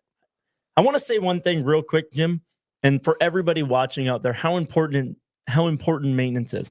We do maybe 20 or 30 sets of kingpins in our shop every single month. Same thing with U-joints. We do more U-joints and kingpins than anything else. You do more kingpins than anyone I've ever seen. Well, and I got a guy named John on here on TikTok who's always talking shit to me about using the spiral no ream bushings, which they are better. They hold up to 300% more grease, blah, blah, blah. But that's not the point. Here's the point that I try to make to everybody. It doesn't even matter if I didn't even put kingpins back in your fucking truck. Most of the time, it doesn't matter what materials you're using because the kingpins are going to be bad again within a year anyway because the guy never greases them. 100%. So in my warranty, I cover my kingpins for 2 years, but I know if they haven't been greased, and I won't warranty it if it hasn't been greased. But I give a 2-year guarantee on my kingpins because I know for a fact that these things, they're not items that just go bad. They go bad due to lack of maintenance. And you'll save yourself tens of thousands of dollars over the long run if you plan on staying in business. For anybody out there with a truck, if you just fucking grease the thing. It goes for all this shit on your truck, man. You need to be walking around looking at your torsion arms. If your torsion arms are getting wore out, guess what else is going to get wore out? Tires. No, forget the Everything tires. else. Your bushings, on the leaf springs. Your leaf spring bushings. Those are expensive to do. Your torsion arm, a little kid can do them, and they're $180. Right, For a natural one. But if you ignore the goddamn thing, now you're having to do all the bushings in your leaf springs. Yeah, we do more. Okay, we do kingpins. Our number one lines of business are kingpins, leaf spring bushings, torque rods, and U-joints. 100% hands down that we do more of that than I think anybody else because nobody even looks at them. I don't understand. People don't it. even look at them. It blows my It's mind. bullshit. On my trucks, I never had if we started to see shiny metal, which is the first sign that your torque rods or your torsion arms are going bad. I never fucked around, man. I got rid of them immediately. And how often did we do leaf spring bushings? Once? I think we did them one time on one of my Freightliners. I didn't even know that you did leaf spring bushings. Like, I didn't know that was something that you did till I left and went over to reel. And then they started maintained all that. But I'd never done leaf spring bushings in my life over at your shop. And that was like 3 or 4 years. We did them one time, man, because I always stayed ahead of it. Always. Anyway, man, we've had you for 12 minutes. We gotta take these last 3 callers and move on here. Now we're gonna have to skip one of these guys. Thank you. Guys, stay safe. Yeah, yes, sir. Thank you, Jim. Have a great night. All right, we're gonna try and get these last 3 callers. If you call in now, we are not going to take your call. So let's go ahead and get them. Dustin, you're on Hack Nation Live. Hi, this is Dustin Armstrong. How are you guys? Good. You? Sorry. I'm doing all right. Hey, I had a quick question. I've got a C15 Acert MXS. I've got 1,065,000 miles on it, and it just recently went from, well, it's always cranked several seconds before starting, ever since I've had it anyway, and it just recently went from, I guess, cranking for, I don't know, 5 to 7 maybe revolutions. And now it won't start unless I use ether on a cold start. Oh, either blown up or what are they called? Check valves, maybe? When it starts, does it run fine? Yeah, it seems like, it's obviously got some wear to it, but once it starts, it runs just like it had. Okay, and if you turn it off and try to restart it again in like 30 minutes, will it start? Barely. Okay, how about 10 minutes? I haven't really tried 10 minutes. Okay, so you're obviously bleeding, but you're most likely bleeding off the return line check valve. What did it recently have work done to it? No, actually, I haven't hardly ever done any work to it. It's been real reliable. Okay, the return line check valve, it's in the filter housing. And it's the one that is vertical. and your return line that comes off the back of the head is going to plug into the top of that. It just looks like a bolt, and you want to remove that and get a new one. It's easy to do. And easy to do. Yep. One quick thing, Dustin. When you do that, just be careful because your fitting's going to be steel and your housing's going to be aluminum. It's super easy to crack that or strip it out. There's a torque spec, and it says it right on the check valve that you're going to buy. It should tell you right on it what you're supposed to torque it down to. I highly recommend you torque it what it says. And then also, when you're looking at that return line check valve, if you go into your same side, same everything, just about 2 inches farther back is your supply line check valve, and it goes into the housing horizontally. Change that one as well, and your problem will most likely go away. Call us next week and let us know if you fixed it, Dustin. Okay. Yep, for sure. Call next week, man. Okay, definitely. And then one other quick question. I've when I do rebuild it, I'm thinking of probably I think set at 435, and I know my transmission is just a 13 speed. And I know nobody will ever up the horsepower on it because of it being a 13. Why? And I was wondering why.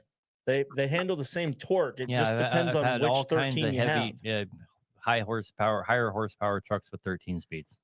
So whoever's telling you that doesn't know what they're talking about. They want more Unless money. you have a super weak.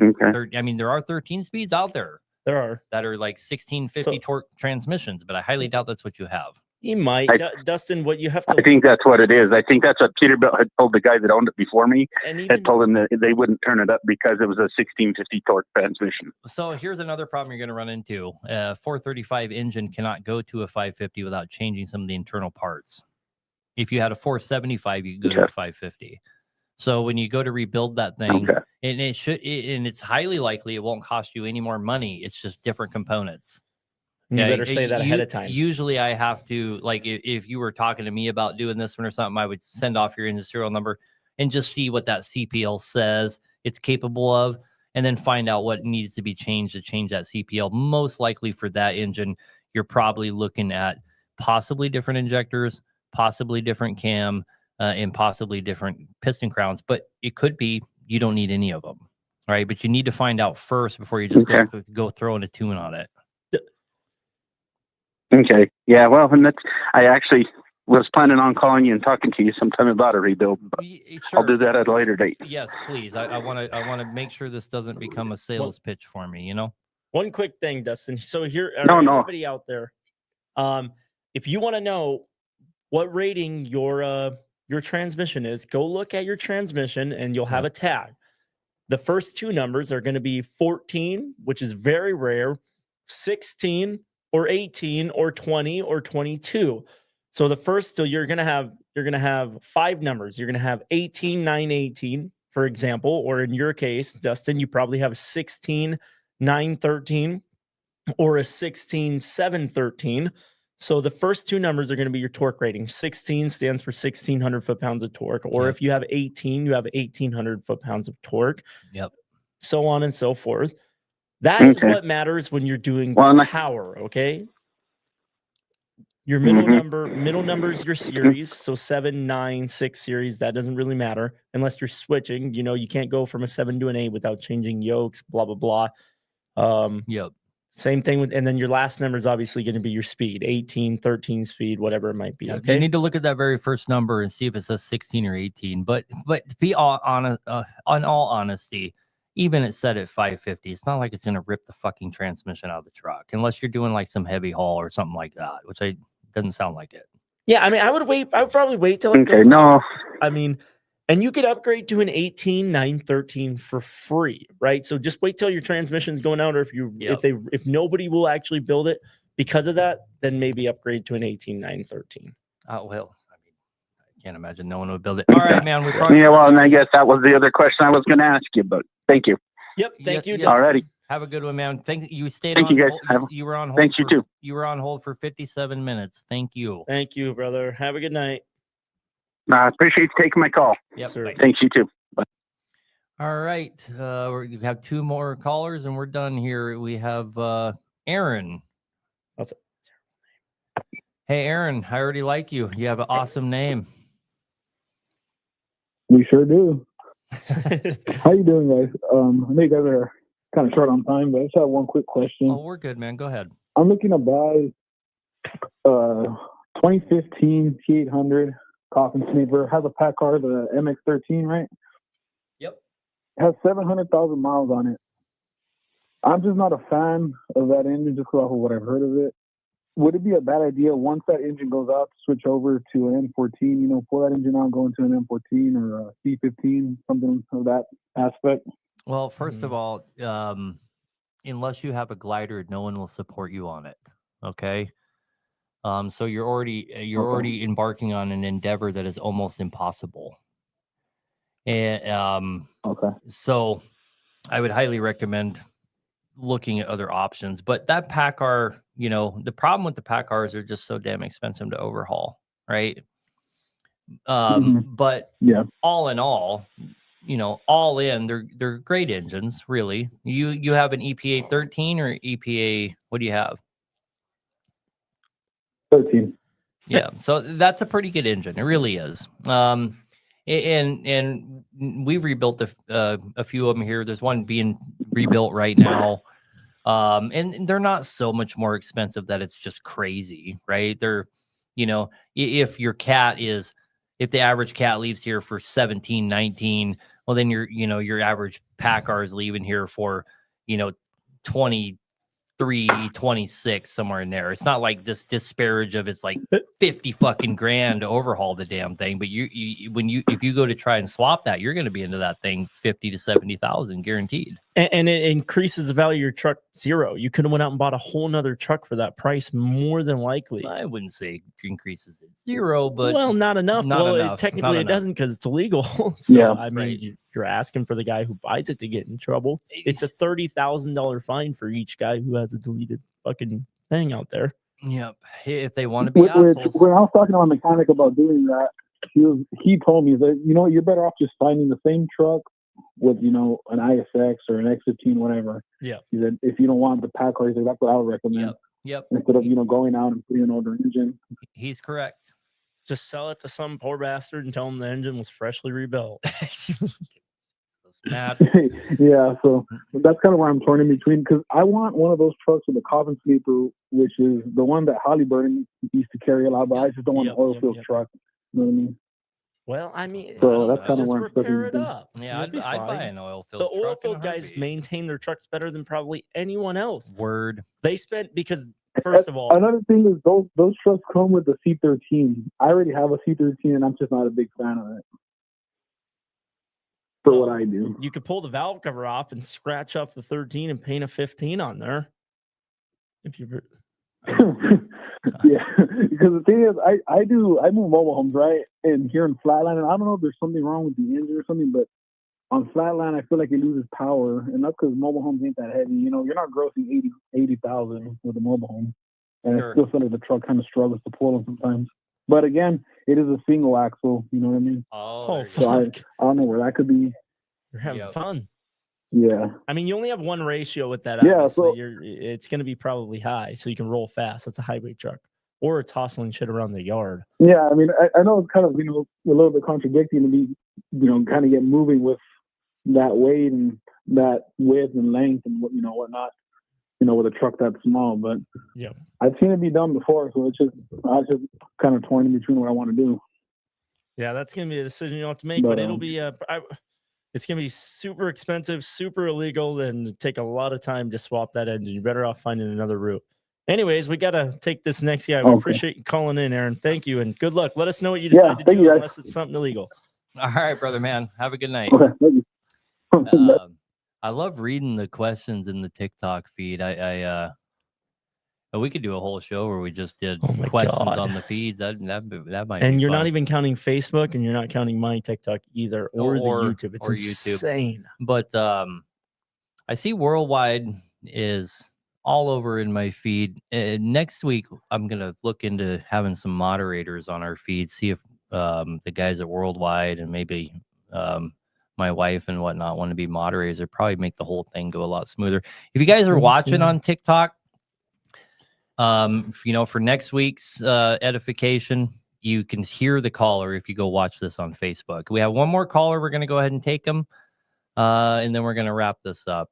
I appreciate everybody that's been here. This gentleman's been on hold for 51 minutes. You're on Hack Nation Live. How can we help you? Hey, fellas, thank you for taking my call. I got a quick question. Yes, sir. I have 5 pack cars, 13 speeds, and I'm running the RS44s, the 355 gears, and they do comfortably 75, 80 in the highway, flatland. I just acquired 3 Pete's pack car, but they're 10 speeds, and I have a deal on a couple of either 488s or 529s diffs, and I wanna travel comfortably at 75, 80. What would be your guys' need? I'm doing something like this for 3 guys right now. This is one of the most common calls I get because we do them for free. Like we let you, you pay for your unit, but we let you swap your ratios.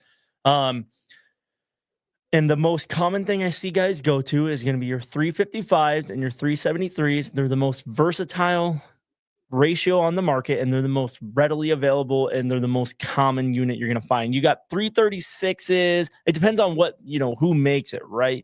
So you got 336s, 325s, 355, like on your particular numbers, you know what I mean? But we can just do a general idea. Okay. 325s, 336s, 355s, 373s, and 410s.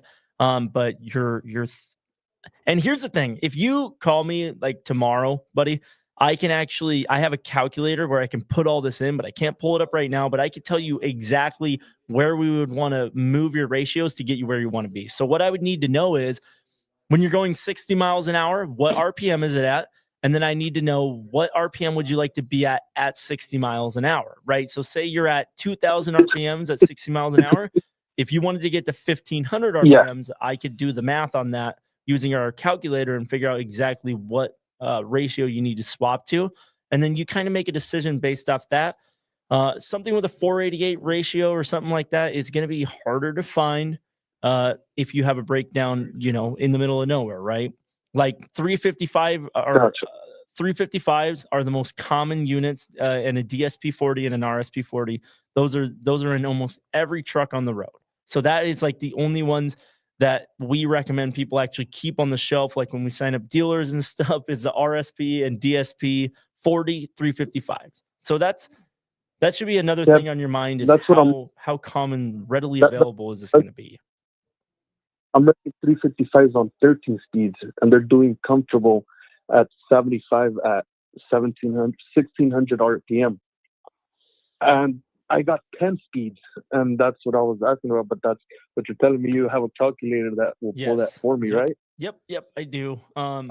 I would just need all that info basically. So if you end up giving me a call, you're gonna have to just bring me all that information. That's for anybody out there. If you guys need help figuring out, like you and your buddy are doing a re-ratio or whatever, because you got an old truck that you're pulling the diffs out of, like I help guys with that all the time. Just give me a call. Tell me what you have. Tell me what you're looking to change to, like for speeds and RPM wise. It's really easy. It takes me 10 minutes of my time, and I can look up and tell you exactly, hey, switch to a 355 from a 373. You'll drop 50 RPMs or whatever it might be. It doesn't cost me anything. It doesn't take me much time at all. So I don't mind helping guys with that. Yeah, I'm out here from California. I got 5 trucks, pack cars, and I just acquired 3 more 389s.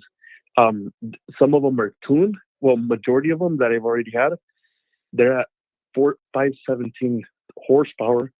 And I had one that I just redid the engine at 700, even though it didn't need it. The camshaft sleeves and all that was still like brand new.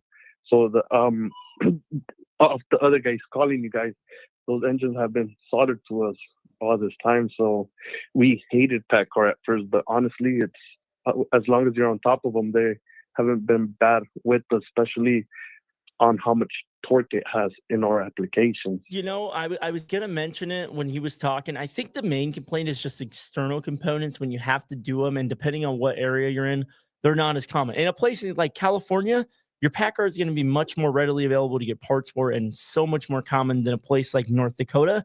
I did not know that a Mercedes, a Detroit, or a PACCAR engine even existed until we left North Dakota. And I don't think this guy's ever even seen a fucking Detroit until 10 years into the business when he left Alaska. So it just depends on where you're at, on what engine you're going to run and how easily you can find parts. So a guy from California versus a guy from the oil field in Texas, I can see why he doesn't love his PACCAR. It's all about application. Gotcha. Yeah, because parts aren't expensive, honestly, on the PACCAR. They are over here. The comments. Yeah, they're really not.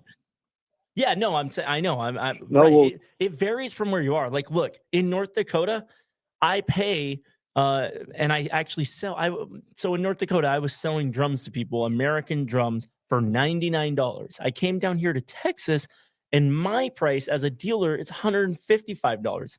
Like, what the like? It was just culture shock. It just depends where you are on pricing for parts and all that. It's supply and demand, right? If there's PACCAR parts all over California, they're going to be way cheaper. If there's no PACCAR parts in Texas, well, they can charge whatever they want because a guy doesn't have a choice. He's got to get back on the road, and they know that. So they're going to say, hey, there's only one of these PACCAR manifolds or whatever in the state of Texas. So if you want it today, you're going to pay us double the price of what you would do in California. Gotcha. Yeah, that makes sense because I always hear everybody talking about the price. I'm like, well, parts over here in California are pretty cheap and available. If they don't have something, it'll take them 2 days and they'll get it for you.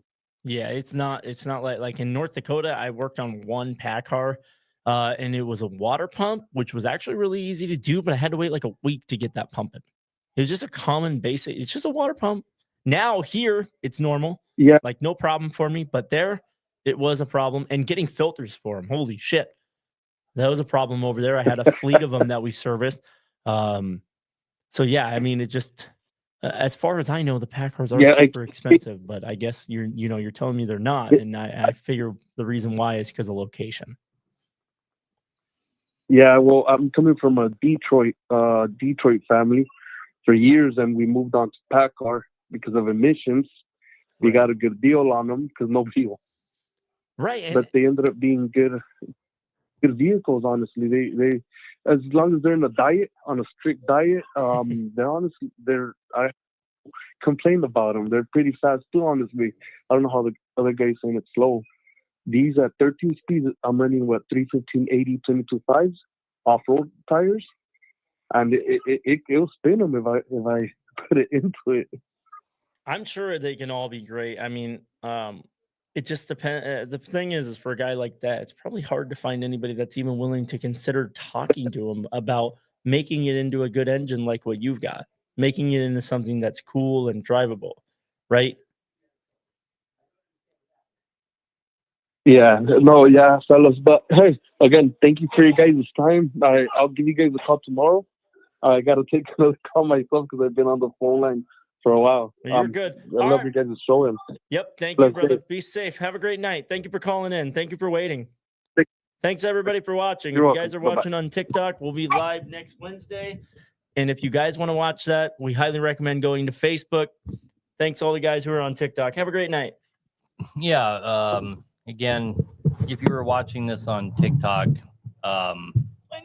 it's much better to go to Facebook or to YouTube and watch this. I do appreciate anybody that was watching this on TikTok.